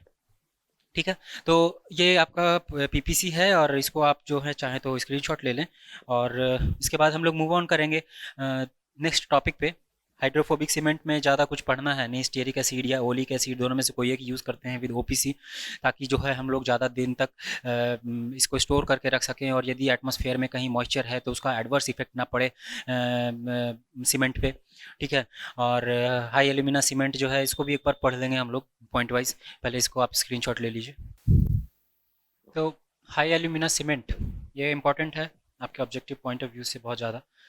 Engineering services में सीधा सीधा सवाल आया था कि high alumina cement is produced by adding which of the following ore. तो इसमें बॉक्साइट ओर डालते हैं, ये ओर होता है एल्यूमिना का, और इसके क्राइटेरिया हैं दो जो कि फुलफिल होने चाहिए to be called high alumina cement. वो क्राइटेरिया है कि Al2O3 का percentage that should not be less than 32%, और जो रेशियो है Al2O3 का परसेंटेज का और लाइम के परसेंटेज का दैट शुड बिलोंग टू, ये सिंबल है बिलोंग्स टू का, belongs to that should belong to range of 0.85 to 1.3। IST initial setting time जो है वो greater than 3.5 hours, final setting time जो है वो लेस देन 5 आवर्स। तो इनिशियल सेटिंग टाइम और फाइनल सेटिंग टाइम अभी तक हम लोगों ने डिस्कस किया नहीं है, वो टेस्टिंग ऑफ सीमेंट में डिस्कस करेंगे हम लोग डिटेल में, बट एक ब्रीफ ये दे देता हूँ, आइडिया दे देता हूँ मैं आप लोगों को कि जब वाटर ऐड करते हैं सीमेंट में तो पेस्ट प्रिपेयर करते हैं। पेस्ट प्रिपेयर करने के बाद मतलब उसमें प्लास्टिसिटी इंड्यूस हो जाती है, कुछ समय के बाद वो प्लास्टिसिटी लूज होना स्टार्ट हो जाती है। तो वो पॉइंट ऑफ टाइम जिस समय प्लास्टिसिटी लूज करना स्टार्ट कर दे पेस्ट, उसको कहते हैं इनिशियल सेटिंग टाइम, जो कि ओपीसी के केस में आधा घंटा होता है, 30 मिनट्स। और फाइनल सेटिंग टाइम क्या होता है, जब वो प्लास्टिसिटी कंप्लीटली लॉस्ट हो चुकी है तो उसे फाइनल सेटिंग टाइम कहते हैं, जो कि ओपीसी के केस में होता है 10 घंटे। ठीक है, तो आधा घंटा और 10 घंटा ओपीसी के केस में, आईएसटी एंड एफएसटी, जो कि आईएसटी हाई एल्यूमिना के केस में है 3.5 घंटा, और फाइनल सेटिंग टाइम के केस में है इसमें हाई एल्यूमिना में 5 घंटा। तो आप देख पा रहे हैं कि जहां आधे घंटे और 10 घंटे के बीच का टाइम मिलता है अपने को to work with normal OPC, लेकिन हम लोगों को यहाँ 3.5 घंटे और 5 घंटे का टाइम मिल रहा है to work with high alumina cement. ये आधे घंटे में चूंकि प्लास्टिसिटी लूज कर देना शुरू करता है, इसलिए इसको आधे घंटे के अंदर अंदर प्लेस करके कॉम्पैक्ट करना होता है, जबकि ये 3.5 घंटे तक इसको जो है हम लोग होल्ड करके रख सकते हैं फॉर एनी अदर रीज़न। हालांकि इसको कॉम्पैक्शन और प्लेसमेंट के लिए हमें ज़्यादा यहाँ टाइम मिल जा रहा है। और इसकी प्रॉपर्टीज़ कुछ ऐसे हैं कि ये हाई टेम्परेचर को विदस्टैंड कर सकता है, रेजिस्टेंस अगेंस्ट हाई टेम्परेचर लिखा हुआ है बोर्ड पे। उसी तरीके से ये एसिड अटैक को रेजिस्ट कर सकता है। और इसका रेट ऑफ स्ट्रेंथ गेन जो है वो हाई होता है। ठीक है, इसका 20% ऑफ अल्टीमेट स्ट्रेंथ जो है वो एक दिन में डेवलप हो जाता है। ठीक, यहाँ पे भले इनिशियल सेटिंग टाइम आपको ज़्यादा दिख रहा हो कि 3.5 घंटे लग रहे हैं, बट अल्टीमेटली यदि देखा जाए तो पूरे एक दिन में इसके अल्टीमेट स्ट्रेंथ का 20% ये अचीव कर चुका होता है। तो high rate of gain of strength. ठीक है, और हाई एल्यूमिना सीमेंट भी हो गया। हाइड्रोफोबिक में कुछ अलग से पढ़ने की ज़रूरत है नहीं अपने को, इसमें बस ये इतना ही याद रखना है कि ओपीसी और स्टेरिक एसिड या ओलिक एसिड। ठीक है, तो we will move on to the next topic, जिसमें हम लोग टेस्टिंग ऑफ सीमेंट पढ़ेंगे। ठीक है, उससे पहले मैं आपको माइक्रोस्कोपिक लेवल पे जो रिएक्शन होता है सीमेंट का वाटर के साथ, जो इससे कैपिलरी एक्टिविटीज़ होती हैं, जिससे कि इंटरकनेक्टेड वॉइड्स डेवलप होते हैं, जिससे कि हम परमिएबिलिटी और ड्यूरेबिलिटी को रिलेट करते हैं। ठीक है, जो फाइननेस पे हीट ऑफ हाइड्रेशन डिपेंड करता है, rate of gain of strength depend करता है, ये सब चीज़ें जो है इसके पोर स्ट्रक्चर पे डिपेंड करता है, सीमेंट की फाइननेस क्या है। ठीक, तो ये सब चीज़ हम लोग अभी डिस्कस करते हैं इसके बाद। अगर आप चाहें तो स्क्रीनशॉट ले लें इस चीज़ का। माइक्रोस्कोपिक लेवल पे जो मैंने बात कही थी रिएक्शन और फर्दर उसको डिस्कस करने के लिए, वो करेंगे हम लोग बाद में। पहले एक बार टेस्ट ऑफ सीमेंट कर लेते हैं। तो टेस्ट दो तरह के होते हैं, एक फील्ड टेस्ट होता है और एक लैब टेस्ट होता है। फील्ड टेस्ट तो है कि आपको सर्टेन अमाउंट ऑफ सीमेंट मिला फील्ड में ही, और आपको विदाउट एनी अपरेटस आपको टेस्ट करना है कि सीमेंट की क्वालिटी कैसी है। तो आप रफ आइडिया लगा सकते हैं इससे कि कलर टेस्ट है। सबसे पहले तो यूनिफॉर्मली ग्रे होना चाहिए सीमेंट। पढ़ा था हमने कि जो आयरन ऑक्साइड होता है उसकी वजह से रेडिश ब्राउन कलर आता है, जो मैग्नीशिया होता है उसकी वजह से येलो कलर आता है। तो और ये दोनों मिल के जो है ग्रीनिश ग्रे कलर का कलर प्रोवाइड करते हैं सीमेंट को। तो ये तो विजुअल इंस्पेक्शन से आप देख कर बता सकते हैं। फिजिकल प्रॉपर्टी को जब चेक करने की बात आती है तो you will take certain amount of cement between your thumb and your forefinger and you will rub it.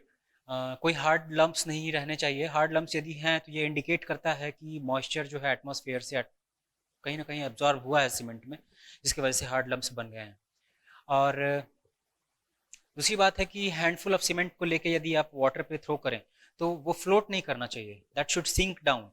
क्योंकि यदि सीमेंट की जो स्पेसिफिक ग्रेविटी होती है वो 3.15 होती है। एक बार इंजीनियरिंग सर्विसेज में सवाल आ चुका है, तो ये आपके लिए इंपॉर्टेंट रहेगा ऑब्जेक्टिव के पॉइंट ऑफ व्यू से। 3.15 सीमेंट की स्पेसिफिक ग्रेविटी होती है, जो कि वाटर की स्पेसिफिक ग्रेविटी से ज़्यादा है। तो ऑब्वियस सी बात है कि it should sink down, it should not float. और स्ट्रेंथ टेस्ट की बात करते हैं तो स्ट्रेंथ टेस्ट भी हम लोग विदाउट लैब कर सकते हैं। इसमें एक स्पेसिमेन बनाते हैं हम लोग लीन सीमेंट का विदाउट यूजिंग एनी सैंड, और इसकी डायमेंशन होती है 200 mm length and 25 mm by 25 mm cross section, और इसको सपोर्ट प्रोवाइड करते हैं 150 mm के डिस्टेंस पे सिमेट्रिकली, और 340 न्यूटन का इस पर लोड लगाते हैं। In this situation there should not be any sign of failure indicated by the specimen. यदि कोई साइन ऑफ फेलियर इंडिकेट हो जाता है, इसका मतलब है कि हमारा जो सीमेंट है वो फील्ड टेस्ट में फेल कर गया, that is not suitable for use. एक चीज़ और है कि सवाल आता है ऑब्जेक्टिव में कि कितना पुराना सीमेंट यूज़ नहीं कर सकते हैं, तो 3 महीने से ज़्यादा पुराना सीमेंट को सीधा रिजेक्ट कर दिया जाता है, उसे यूज़ नहीं करना है कंस्ट्रक्शन में। ठीक है, अब आते हैं हम लोग लैब टेस्ट की बात करेंगे। तो लैब टेस्ट में जो 5 या 6 टेस्ट होते हैं वो कुछ इस तरह से हैं।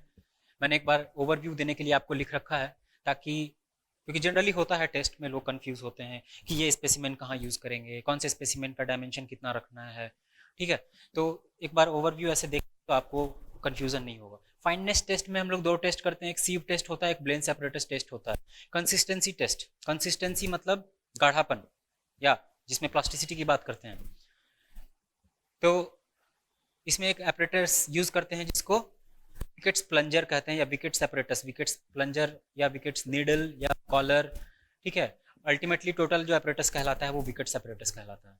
सेटिंग जो है वो IST and FST, IST stands for initial setting time and FST stands for final setting time.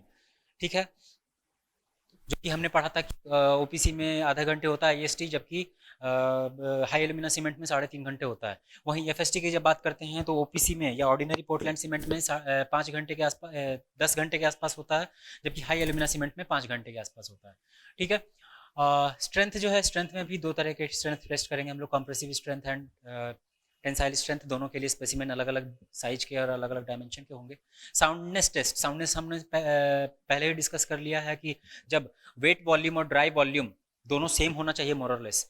अगर वेट वॉल्यूम से थोड़ा सा श्रिंकेज होता है तो that should also fall within a permissible limit according to IS code. ठीक है, लेकिन जो ड्राई वॉल्यूम है that should never be greater than the wet volume. ठीक है, अगर ड्राई कंपोनेंट का वॉल्यूम ज़्यादा है वेट से तो उसको अनसाउंड सीमेंट डिक्लेयर कर दिया जाता है। तो साउंडनेस चेक करते हैं हम लोग ली चैटिलियर एपरेटस एंड ऑटोक्लेव एपरेटस से। हमने पढ़ा था पहले भी कि लाइम की वजह से भी होता है, मैग्नीशिया की वजह से भी होता है, और सल्फर की वजह से भी होता है। ये इन तीनों चीज़ों की वजह से जो है हमारा अनसाउंड हो सकता है सीमेंट, यदि एक्सेस में ये तीनों कंपोनेंट प्रेजेंट हैं। तो अगर ली चैटिलियर की बात करें तो it will be able to detect unsoundness due to excess of lime. जब ऑटोक्लेव की बात करते हैं तो मैग्नीशिया के प्रेजेंस की वजह से जो अनसाउंडनेस होगा सीमेंट में that will be detected bye autoclave apparatus. और जब सल्फर के वजह से जो अनसाउंडनेस होता है वो उसके लिए हम लोग केमिकल टेस्ट करते हैं। अच्छा, केमिकल कंपोजिशन की जब बात करते हैं हम तो इसमें लाइम सैचुरेशन फैक्टर LSF, ठीक है, इनकी बातें करते हैं। इनकी एक लिमिट होती है 0.66 टू 1.02, वो हम लोग आगे डिस्कस करेंगे जब हम लोग डिटेल में इन चीज़ों को देखेंगे। तो अभी फ़िलहाल आप स्क्रीनशॉट ले सकते हैं जो हमारा फील्ड टेस्ट है उसका। उसके बाद लैब टेस्ट मैं अलग से डिस्कस करूँगा पूरे बोर्ड पे। तो पहला लैब टेस्ट जो है जो हम लोग डिस्कस करने जा रहे हैं वो है फाइननेस टेस्ट। तो फाइननेस टेस्ट में 2 टेस्ट होते हैं, एक सीव टेस्ट किया जाता है जो कि अब हार्डली ही यूज़ किया जाता है, ऑब्सोलीट हो चुका है, और एक है ब्लेंस एपरेटस टेस्ट। नाम पूछ लिया जाता है एपरेटस का, इसलिए एपरेटस ध्यान रखेंगे। मैच द फॉलोइंग में सवाल आ सकता है, चूँकि अब मेंस ख़त्म कर दिया गया है इसमें आपके BPSC, तो मे बी जो क्वेश्चन का पैटर्न होगा वो थोड़ा डिफरेंट होगा। ठीक है, तो मैच द फॉलोइंग आने के चांसेस हैं। तो एक तरफ जो है 4 टेस्ट्स के नाम दे देंगे और दूसरी तरफ जो है 4 एपरेटस के नाम दे देंगे, और 4 ऑप्शंस रहेंगे जिसमें कह देंगे वो कि मैच द फॉलोइंग। ठीक है, तो आपको ध्यान रहना चाहिए कि फाइननेस टेस्ट के लिए हम लोग ब्लेंस एपरेटस टेस्ट यूज़ करते हैं। अच्छा, सीव टेस्ट जो है उसमें ज़्यादा कुछ है नहीं, अपने को 100 ग्राम सीमेंट लेते हैं, सीव नंबर 9 जिसका साइज होता है 90 माइक्रोन, ये याद रखना है। सीव नंबर 9 यूज़ करते हैं और जिसका साइज होता है 90 माइक्रोन। एयर लम्स अगर हैं तो उसको ब्रेक कर लेंगे, उसकी सीविंग कर लेंगे 15 मिनट तक। जो उस पर जो रेसिड्यू है वो रेसिड्यू का वेट जो है that should not be greater than 10% by weight of the sample taken. ठीक है, फिर आते हैं ब्लेंस एपरेटस में। ब्लेंस एपरेटस जो है वो एयर परमिटिविटी टेस्ट करता है। सीमेंट का हम एक बेड तैयार करते हैं, ठीक है, एक तरफ प्रेशर अप्लाई करते हैं, एयर प्रेशर, और दूसरी तरफ जो रेजिडुअल एयर प्रेशर है बच गया है उसे हम मेज़र कर लेते हैं, उसे हमने नाम दे दिया P2। जो प्रेशर अप्लाई किया है हमने उसे नाम दिया हमने P1। अब जो डिफरेंस है, ऑब्वियस सी बात है, P2 will be less then P1। ठीक है, कुछ लॉस हुआ होगा, तो जो प्रेशर डिफरेंस आएगा उसे कहेंगे प्रेशर ड्रॉप। ठीक है, और उसको हम लोग नॉन सीमेंट बेड के सरफेस एरिया से कैलिब्रेट कर लेते हैं, उस हिसाब से कितना ड्रॉप है तो इतना सरफेस एरिया होगा। ठीक है, तो जो सरफेस एरिया हमारा इससे कैलकुलेट होकर आएगा that should not be less then 2250 centimetre square पर ग्राम। अब यदि आपको याद होगा हमने डिस्कस किया कि रैपिड हार्डनिंग सीमेंट की जो फाइननेस होती है, जो सरफेस एरिया होता है, वो हम लोग रखते हैं 3250 सेंटीमीटर स्क्वायर पर ग्राम। ठीक है, और किसी भी सीमेंट की फाइननेस जो है that should not be less then surface area should not be less then 2250 centimetre square पर ग्राम। ये रिलेट कर दिया मैंने ताकि आपको ज़्यादा समय तक याद रहे। ठीक है, अच्छा, जो फाइन सीमेंट, ये क्वेश्चन आया हुआ है इंजीनियरिंग सर्विसेज में, यदि हम लोग फाइन सीमेंट लेते हैं, फाइनर सीमेंट जो लेते हैं, तो उसमें ब्लेन सेपरेटस ड्रॉप होगा, दैट विल बी ग्रेटर। ठीक है, अब जो है हम लोग डिस्कस करेंगे कंसिस्टेंसी टेस्ट। तो फाइननेस टेस्ट हमने कर लिया है, कंसिस्टेंसी टेस्ट जो है वो अब करने जा रहे हैं हम लोग डिस्कस। कंसिस्टेंसी का मतलब क्या होता है? कंसिस्टेंसी का मतलब होता है फ्लूइडिटी। तो कंसिस्टेंसी, पहले तो ये जान लेते हैं हम लोग कि कंसिस्टेंसी टेस्ट करते क्यों। कंसिस्टेंसी टेस्ट में हमें एक वाटर का वो परसेंटेज मिल जाता है, एक सर्टेन परसेंटेज मिलता है जिसे हम लोग पी से इंडिकेट करते हैं, और इसका इस्तेमाल हम लोग further initial setting time find out करने में, फाइनल सेटिंग टाइम या फिर स्ट्रेंथ फाइंड आउट करने में यूज़ करते हैं। तो इसको डिफाइन कैसे करते हैं, यहाँ पे लिखा हुआ है defined as percentage of water required to produce a cement paste that will allow Wicket's plunger of diameter 10 mm and length 50 mm to penetrate through sample in Wicket's mold up to depth of 33 to 35 mm from top। ये जो यहाँ diagram बना हुआ है ये Wicket's apparatus है और इसे कहते हैं Wicket's plunger। ठीक है, इसका डायमीटर जो होता है वो 50 mm 10 mm होता है, और जो लेंथ होती है वो 50 mm है। ठीक है, तो ये 10 mm है और जो लेंथ है वो 50 mm है। ये जो विकेट्स मोल्ड है नीचे में, ये ट्रंकेटेड शेप में होता है, इसकी हाइट 40 mm होती है, बेस 80 mm है।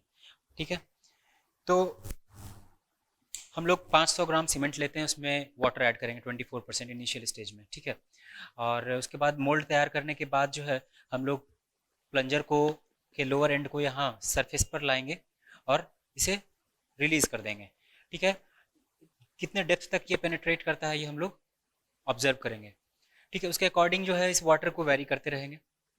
यदि 33 टू 35 mm तक नहीं जा पा रहा है तो हम लोग थोड़ा और वाटर ऐड करेंगे। तब तक वाटर ऐड करते रहेंगे जब तक इसका पेनिट्रेशन लेवल जो है टॉप से 33 टू 35 mm हो जाए। जिस वाटर परसेंटेज के लिए पेनिट्रेशन डेप्थ प्लंजर का 33 टू 35 mm हो, वो water percentage will be reported as standard consistency of that cement. ठीक है, और उसे इंडिकेट करेंगे पी से। इस पी का बहुत इंपॉर्टेंस है, इसलिए बार बार मैं स्ट्रेस डाल रहा हूँ इस चीज़ पे। तो इस पी को हम लोग फर्दर आगे यूज़ करते हैं दूसरे टेस्ट्स में। इसका टेम्परेचर 27 +- 2 डिग्री सेल्सियस मेंटेन रखते हैं। ये सवाल पूछा हुआ है ब्यूरो ऑफ इंडियन स्टैंडर्ड के एग्ज़ाम में। ह्यूमिडिटी 90% मोल्ड का जो है वो मेंटेन रखते हैं। अब आते हैं सेटिंग टाइम पे। सेटिंग टाइम दो तरह के होते हैं, एक initial setting time, final setting time. तो डिफ्रेंशिएट कैसे करेंगे इनिशियल सेटिंग टाइम और फाइनल सेटिंग टाइम में? तो वो पॉइंट ऑफ टाइम जिस समय आपने वाटर ऐड किया to that point of time जिस समय कंसिस्टेंसी या plasticity of that cement paste has started losing itself. ठीक है, यानी कि जिस समय प्लास्टिसिटी लूज करना स्टार्ट हुआ है उस टाइम तक के टाइम पीरियड को कहेंगे इनिशियल सेटिंग टाइम। ठीक है, फाइनल सेटिंग टाइम क्या है? जिस पॉइंट ऑफ टाइम पे आपने वाटर ऐड किया और जिस पॉइंट ऑफ टाइम पे प्लास्टिसिटी कंप्लीटली लॉस हो चुकी है, इस दोनों पॉइंट ऑफ टाइम के बीच के ड्यूरेशन को कहेंगे फाइनल सेटिंग टाइम। ठीक है, जैसे सपोज यहाँ आपने पानी ऐड किया है, ठीक है, टाइम स्पेंड होता जा रहा है होता जा रहा है, आधे घंटे के बाद जो है प्लास्टिसिटी लूज होनी शुरू हो गई, तो उस पॉइंट ऑफ टाइम को, इस पूरे ड्यूरेशन को रिपोर्ट कर देंगे एज इनिशियल सेटिंग टाइम। ठीक है, फिर थोड़ा और वेट किया, एक पॉइंट ऑफ टाइम ऐसा आया 10 घंटे के बाद जिस समय उस पूरे सैंपल या उस पूरे मोल्ड की प्लास्टिसिटी कंप्लीटली लॉस हो चुकी है, तो उस इस पूरे ड्यूरेशन को कह देंगे फाइनल सेटिंग टाइम। ठीक है, यहाँ डेफिनेशन हालांकि लिखा हुआ है, time lapse between water addition to point of time where plasticity starts losing. ठीक है, मैंने इसको हाईलाइट भी किया इस तरीके से, time lapse between water addition to point of time when plasticity lost completely, उसको फाइनल सेटिंग टाइम कहेंगे या एफएसटी कहते हैं जिसे। ठीक है, अच्छा, अब चूंकि हमने यहाँ पे पी को इंडिकेट किया था, that percentage of water which is used और which is required to get paste of standard consistency, उसे हमने पी से जब इंडिकेट किया था, तो यहाँ पे जो हम पेस्ट प्रिपेयर करेंगे, हम लोग 500 ग्राम सीमेंट लेंगे एंड 0.85 पी वाटर, यानी कि स्टैंडर्ड कंसिस्टेंसी का 85% ही लेंगे। इसका मतलब है कि जब भी आप इनिशियल सेटिंग टाइम या फाइनल सेटिंग टाइम कैलकुलेट करने वाले हैं, आपको स्टैंडर्ड कंसिस्टेंसी हमेशा पहले फाइंड आउट करनी पड़ेगी। ठीक है, उसके बाद जो एपरेटस यूज होता है वो हालांकि पूरा का पूरा जो मेन एपरेटस है वो तो सेम रहेगा, बट जैसे ये वाला एपरेटस यूज होगा और मोल्ड यूज होगा, बट इसमें यूज करते हैं विकेट का एक नीडल होता है जो कि स्क्वायर शेप का नीडल होता है, इसका क्रॉस सेक्शनल एरिया जो है स्क्वायर होता है। और जो एफ है फाइनल सेटिंग टाइम है, उसके लिए हम लोग यूज़ करते हैं एन्युलर कॉलर। वो इस तरीके का कुछ कॉलर होता है, ये मैंने डॉटेड एक लाइन दिखाया है सेंटर में, जो कि एक निडल है जो कि अंदर की तरफ है, जो दिखाई नहीं दे रहा है। फिर इसको मैंने क्रॉस सेक्शन देखा है इसका, तो ये प्लान एरिया है, ये जो रिंग है ये एन्युलर कॉलर का रिंग है, और जो सेंटर में दिख रहा है वो निडल है, वो हल्का सा 1 या 2 mm जो है वो थोड़ा सा अंदर की तरफ होता है। ठीक है, तो time between water addition to time when collar is able to leave impression on sample mould but needle fails to do so. इसका मतलब है कि जब मोल्ड में इतनी प्लास्टिसिटी हल्की सी भी अगर होगी, तो कॉलर जो है वो थोड़ा सा पेनिट्रेट करेगा, जो 1-2 mm अंदर जो नीडल है वो भी अपना इंप्रेशन लीव करेगा, but when plasticity has been completely lost, then only collar, the annular collar, the outer ring of the collar will be able to leave the impression, लेकिन जो अंदर का निडल है वो इंप्रेशन लीव नहीं कर पाएगा। ठीक है, तो उस पॉइंट ऑफ टाइम को कहेंगे, from the initial point of time to this point of time will be known as final setting time. अच्छा, एक चीज और कि फाइनल सेटिंग टाइम का इस्तेमाल हम लोग करते हैं रफली ये देखने के लिए कि कहीं सीमेंट जो है हमारा डिटेरियोरेट तो नहीं कर गया। यदि 3 मंथ, जैसे मैंने पहले डिस्कस किया है कि 3 मंथ से ज्यादा स्टोर किए हुए सीमेंट को we will never be using in the construction work. ठीक है, उसकी स्ट्रेंथ बहुत ड्रास्टिकली रिड्यूस हो जाती है। ठीक है, ये कोडल प्रोविजन है।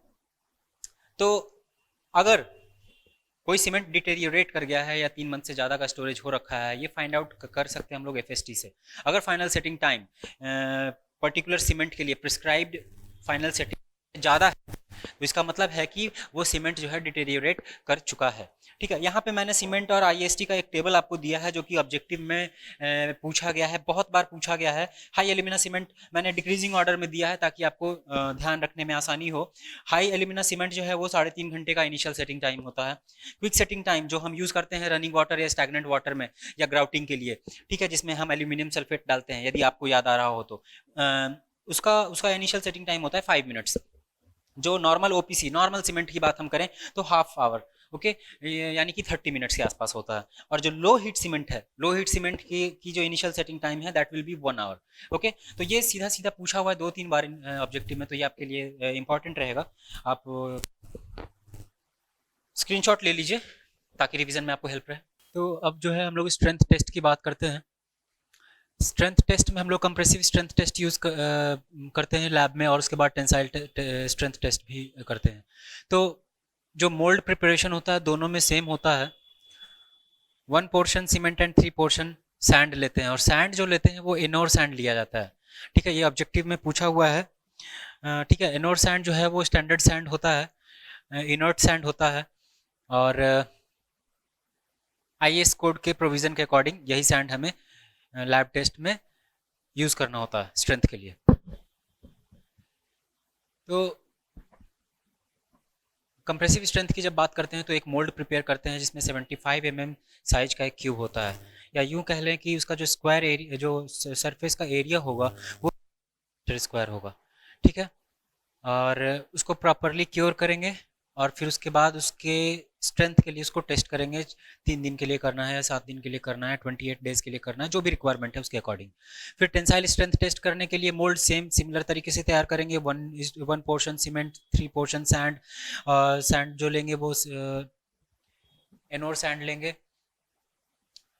स्पेसिमेन जो है इसमें briquette of size 12 number use करते हैं, ये ऑब्जेक्टिव में सवाल आ सकता है।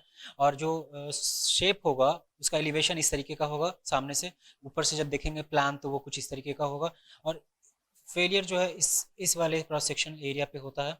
इस पे जो विड्थ है वो 25.4 mm है, और इसी पोर्शन पे जो डेप्थ है, डेप्थ तो आप देख रहे हैं थ्रू आउट जो है 25.4 mm की मेंटेन है। तो जो क्रॉस सेक्शनल एरिया जहाँ पे फेलियर होना है, जो नेक है, नेक का क्रॉस सेक्शनल एरिया हमारा 25.4 इंटू 25.4 mm स्क्वायर हो जाएगा। और जो टेंसाइल स्ट्रेंथ है that will B load applied at failure divided by cross sectional area. ठीक है, इससे हमें टेंसाइल स्ट्रेंथ मिल जाएगी। अब हम आते हैं साउंडनेस टेस्ट के लिए। साउंडनेस टेस्ट के ये दोनों जो एपरेटस हैं ये बहुत बार पूछे गए हैं ऑब्जेक्टिव्स में, इंजीनियरिंग सर्विसेज में भी, स्टेट पीएससीज में भी, इसलिए ये बहुत इंपॉर्टेंट हो जाता है, इस चीज़ को आप ध्यान रखेंगे। अनसाउंडनेस को मैं फिर से डिफाइन कर दूं कि यदि वेट वॉल्यूम और ड्राई वॉल्यूम डिफरेंस आ रहा है, यदि ड्राई वॉल्यूम जो है वो वेट वॉल्यूम से ज़्यादा है तो सीमेंट को अनसाउंड कहेंगे, कंक्रीट को। ठीक है, तो इसमें जो मोल्ड हम लोग तैयार करते हैं, इसमें मैं वाटर सीमेंट रेशियो मेंशन करना भूल गया। वाटर सीमेंट रेशियो इसमें 0.4 का लेते हैं स्ट्रेंथ टेस्ट के लिए, इसमें भी और इसमें भी। अच्छा, जो मोल्ड प्रिपेयर करेंगे हम लोग लीच एटिलियर्स टेस्ट के लिए और ऑटोक्लेव्स टेस्ट के लिए, उसके लिए हम लोग 0.78 टाइम्स ऑफ पी क्या है यहाँ पे, P is water content regarding standard consistency. तो पेस्ट हमने प्रिपेयर कर लिया, पेस्ट को हमने मोल्ड में फिल कर लिया। मोल्ड कुछ इस तरीके का होता है, एक रिंग होता है, स्प्लिट रिंग होता है, ठीक है, बीच में 0.5 mm का गैप होता है, और इसके एंड्स से जो है वो इंडिकेटर्स निकले होते हैं, इंडिकेटर आर्म बोलते हैं इसको। और ये प्लान हो गया अपना। एलिवेशन जो है वो सामने से देख रहे हैं, वो कुछ इस तरीके का होता है। सिलेंडर 30 mm की डेप्थ होती है, ये हमारा इंडिकेटर आर्म है, 165 mm की लेंथ होती है। We are not interested in length, ठीक है। ये जो गैप है ना, इस गैप में हम ज़्यादा इंटरेस्टेड हैं, ये हमारे लिए मायने रखता है। पहले तो हम लोग मोल्ड को फिल कर लेंगे पेस्ट से, उसके बाद टॉप और बॉटम को ग्लास से कवर कर लेंगे, और कवर करने के बाद हम लोग 24 आवर्स के लिए उसको क्योरिंग में डाल देंगे, और मेंटेन करेंगे टेम्परेचर, जो जिस वाटर में हम लोग डालेंगे उसका टेम्परेचर मेंटेन करेंगे 27 degree Celsius to 32 degree Celsius. उसके बाद 24 आवर्स के बाद हम लोग निकाल लेंगे उस मोल्ड को, और उस ये जो इंडिकेटर आर्म के बीच की जो जगह है, जो गैप है, उसको हम लोग मेजर कर लेंगे। सपोज उसको इंडिकेट किया हमने एक्स से। उसके बाद सेम असेंबली को वापस से ग्लास की प्लेटें लगाई हमने बॉटम पे और टॉप पे, उस पूरे असेंबली को हमने फिर से वापस से वाटर में रख दिया, और उसके बाद हमने उसको बॉईल करना शुरू किया इस तरीके से कि बॉइलिंग पॉइंट रीच करने में कम से कम आधा घंटा का टाइम। फिर उसके बाद बॉइलिंग पॉइंट रीच करने के बाद हम लोग 3 घंटे तक के लिए वो बॉइलिंग कंडीशन जो है मेंटेन करके रखेंगे। उस कंडीशन में होता यह है कि एक्सेलरेटेड मोल्ड है उसकी, ठीक है। फिर उसके बाद 3 घंटे के बाद हम लोग असेंबली को निकालेंगे, और उसके बाद फिर से इंडिकेटर आर्म के बीच के गैप को मेजर करेंगे। सपोज वो वैल्यू आई हमारी y, ठीक है। y will be greater then x, बराबर हो तो अच्छी बात है, लेकिन अगर अनसाउंड है सीमेंट तो y will be greater then x, क्योंकि इसका एक्सपेंशन होगा वॉल्यूम का, तभी तो अनसाउंड है। अगर अनसाउंड है तो एक्सपेंशन होगा, एक्सपेंशन होगा तो इंडिकेटर आर्म के बीच का जो गैप है, जो पहले x था वो y हो जाएगा, and y will be greater then x। y minus x should not B greater then 10 mm, ठीक है। ये इंपॉर्टेंट है, ये याद रखना है। अच्छा, उसके बाद आते हैं ऑटोक्लेव टेस्ट में। ये टिपिकली मैग्नीशिया की वजह से जो अनसाउंडनेस होती है, इसके लिए ज़्यादा सेंसिटिव है। हालांकि ये सेंसिटिव लाइन के जैसे जो अनसाउंडनेस होती है उसके लिए भी है, बट अगर पूछा जाए सवाल में कि मैग्नीशिया की वजह से जो अनसाउंडनेस है उसको मेजर करने के लिए कौन सा टेस्ट है, तो ऑटोक्लेव टेस्ट लिखेंगे। फिर इसमें जो क्यूब है, इसमें तो खैर मोल्ड की पूरी हमने दे रखी है इसमें डायग्राम में। इसमें एक क्यूब बनाते हैं 25 mm का, उसकी साइड 25 mm होगी। फिर उसके बाद जो है इसे हम ऑटोक्लेव मशीन में रखेंगे, उसमें स्टीम प्रेशर क्रिएट किया जाता है। स्टीम प्रेशर क्रिएट करने इस तरीके से किया जाता है कि 1 घंटे में उसका प्रेशर जो है that should reach to the value of 2.1 mega pascal और 2.1 न्यूटन पर mm स्क्वायर, या किलोग्राम पर सेंटीमीटर स्क्वायर में कहें तो it's 21 kilogram per centimetre square. और जब 1 घंटे में ये वैल्यू हो चुकी है गेज प्रेशर की, तो फिर उसे 3 घंटे के लिए हम लोग मेंटेन भी करेंगे, और 3 घंटे के बाद उसे क्यूब को निकालेंगे कूल करेंगे और उसकी टेस्टिंग करेंगे। यदि उसके डायमेंशंस में कोई एक्सपेंशन है, कोई वेरिएशन है, तो वो expansion should not B greater then 0.8% of the original dimension. ठीक है, तो ये हमारा ऑटोक्लेव टेस्ट है। अब इसके बाद हम लोग पढ़ेंगे केमिकल कंपोजिशन। हालांकि वो है कुछ नहीं, लाइम सेचुरेशन फैक्टर है, तो अभी आप फिलहाल इसका स्क्रीनशॉट ले लीजिए, आपको रिवीजन में मदद मिलेगी। अब लास्ट टॉपिक है इसका केमिकल कंपोजिशन लैब टेस्ट में। तो केमिकल कंपोजिशन में लाइम सेचुरेशन फैक्टर LSF एक बहुत ही इंपॉर्टेंट पैरामीटर होता है, और इसमें दो क्राइटेरियाज हैं। एक तो है ratio of Al2O3 upon Fe2O3 that should not be less then 0.66, and ये जो वैल्यू है CaO माइनस 0.7 SO3, आपको इतनी चीज़ें रटने की ज़रूरत नहीं है। This value should fall between 0.66 to 1.02। ठीक है, और जो ये आपको याद करना पड़ेगा, weight of insoluble residue it should not B greater then 1.5%, weight of sulphur content should not B greater then 2.75, total loss on ignition should not B greater then 4%, and weight of magnesium oxide should not B greater then 5%। ठीक है, तो आपका cement का topic आज ख़त्म होता है। Micro level पे जो हमने बात कही थी आपसे, वाटर के साथ जो रिएक्शन होता है, उसको एक बार डिस्कस करते हैं, ताकि आपको बाकी की प्रॉपर्टीज़ को रिलेट करने में काफ़ी मदद मिलेगी। आपको समझ में आएगा कि परमेबिलिटी और ड्यूरेबिलिटी कैसे इंटरकनेक्टेड है। ठीक है, इंटरकनेक्टेड वॉइड्स जो होते हैं, कैपिलरीज जो होते हैं, वो कैसे एग्जिस्टेंस में आते हैं। ठीक है, तो एक बेसिक उसका मैं आपको बताने जा रहा हूँ, और ओरली ही बताऊंगा, इसमें कुछ ज़्यादा ये है नहीं। तो देखिए, जब वाटर हम ऐड करते हैं सीमेंट में, हमने पढ़ा सॉलिड स्टेट थ्योरी और सॉल्यूशन थ्योरी। तो जब रिएक्शन हो जाता है, पेस्ट प्रिपेयर हो गया है, प्रोडक्ट्स बन रहे हैं, प्रोडक्ट्स में कैल्शियम हाइड्रोक्साइड भी होता है, CSH जेल भी होता है, एक मैट्रिक्स प्रिपेयर हो गया जिसमें कि सारे दूसरे सब्सटेंसेस जो हैं वो एम्बेडेड है। अब बात होती है कि जब हीट ऑफ हाइड्रेशन डेवलप होता है, तो हीट को निकलने के लिए जगह चाहिए। ठीक है, अगर बहुत ज़्यादा डिफरेंस होगा टेम्परेचर का surface and with in the centre of the component of the cement और कंक्रीट, तो क्या होगा कि थर्मल क्रैक्स आएंगे, जैसा कि हमने मास कंक्रीटिंग के समय में पढ़ा था, डैम, बैराजेस, वियर्स। ठीक है, तो ये it may be the reason of thermal cracks. ठीक है, अच्छा, दूसरी बात कि वाटर जो है उसकी स्पेसिफिक ग्रेविटी 1 है, और सीमेंट जो है उसकी स्पेसिफिक ग्रेविटी है 3.15, और जो एग्रीगेट्स हैं, कोर्स एग्रीगेट, उनकी स्पेसिफिक ग्रेविटी है 2.65 के आसपास। तो सबसे लाइटेस्ट एलिमेंट जो है वो वाटर ही है अपने पूरे मैट्रिक्स में। तो water rises to the surface by capillary activities.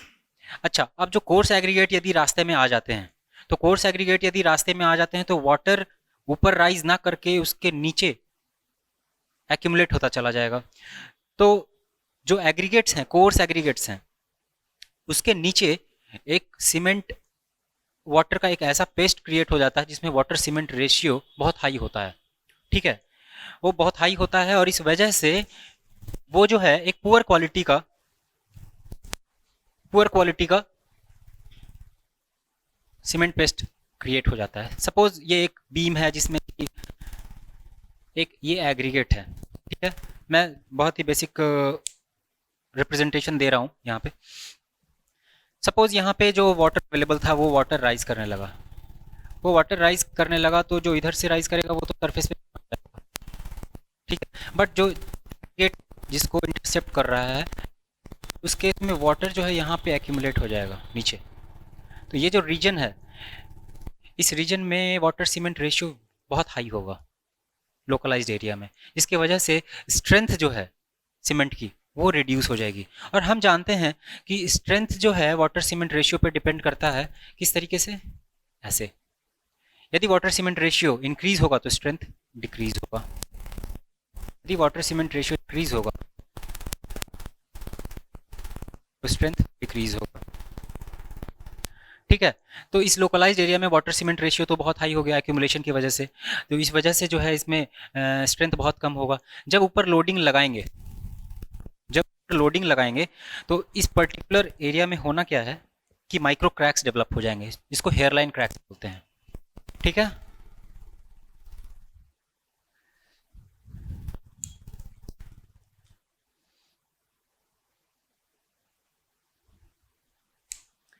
इस एरिया में जहाँ पर कि वाटर सीमेंट रेशियो बहुत पुअर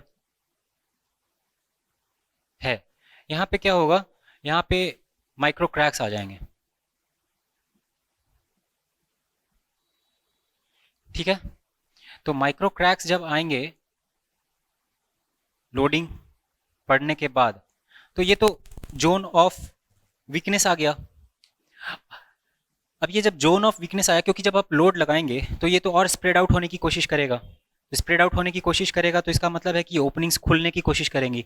और हम जानते हैं कि सीमेंट जो है या कंक्रीट जो है वो टेंसाइल स्ट्रेंथ उसकी बहुत पुअर होती है। ठीक है, तो ये जो वीक जोन क्रिएट हुआ हमारा, यही मेन रीजन होता है सारे इनहेरेंट वीकनेसेस की। ठीक है, ये जो वाटर सीमेंट रेशियो है, एग्रीगेट्स के साइज हैं, टेक्सचर हैं, ये सब जो रोल प्ले करते हैं कंक्रीट के स्ट्रेंथ में, वो हम लोग कंक्रीट टेक्नोलॉजी में और अच्छे से पढ़ेंगे। तो उसके पीछे मेन बेसिक रीजन यही है, माइक्रो लेवल पे यदि देखा जाए तो।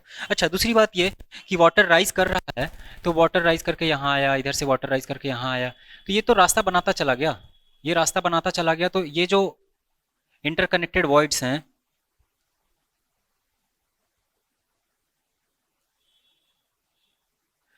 ये क्या करते हैं कि ये परमिएबिलिटी इंड्यूस कर देते हैं। अब जो एक्सटर्नल एजेंट्स हैं, ठीक है, वो यहाँ पे अटैक करेंगे और वो अंदर तक पेनिट्रेट करते हुए चले जाएंगे, और this will cause degradation of concrete, deterioration of concrete. ठीक है, कार्बोनेशन अटैक हो गया, सल्फेट अटैक हो गया, ये any other external weathering agent है, वो यहाँ पे ये करने लगेगा, अटैक करने लगेगा। तो इंटरकनेक्टेड कैपिलरीज, इसके वजह से क्या होता है, परमिएबिलिटी इंक्रीज करती है और ड्यूरेबिलिटी डिक्रीज करेगी। ठीक है, तो ये माइक्रो लेवल पे हमने इसलिए समझा ताकि हम जब कंक्रीट पढ़ने लगें तो हमें रिलेट करने में आसानी हो। तो आज आपका सीमेंट का टॉपिक यहीं ख़त्म होता है। ठीक है, यदि आप इसका स्क्रीनशॉट लेना चाहें तो ले सकते हैं। तो फिर मिलते हैं नेक्स्ट क्लास में कंक्रीट टेक्नोलॉजी नए टॉपिक के साथ। Thank you.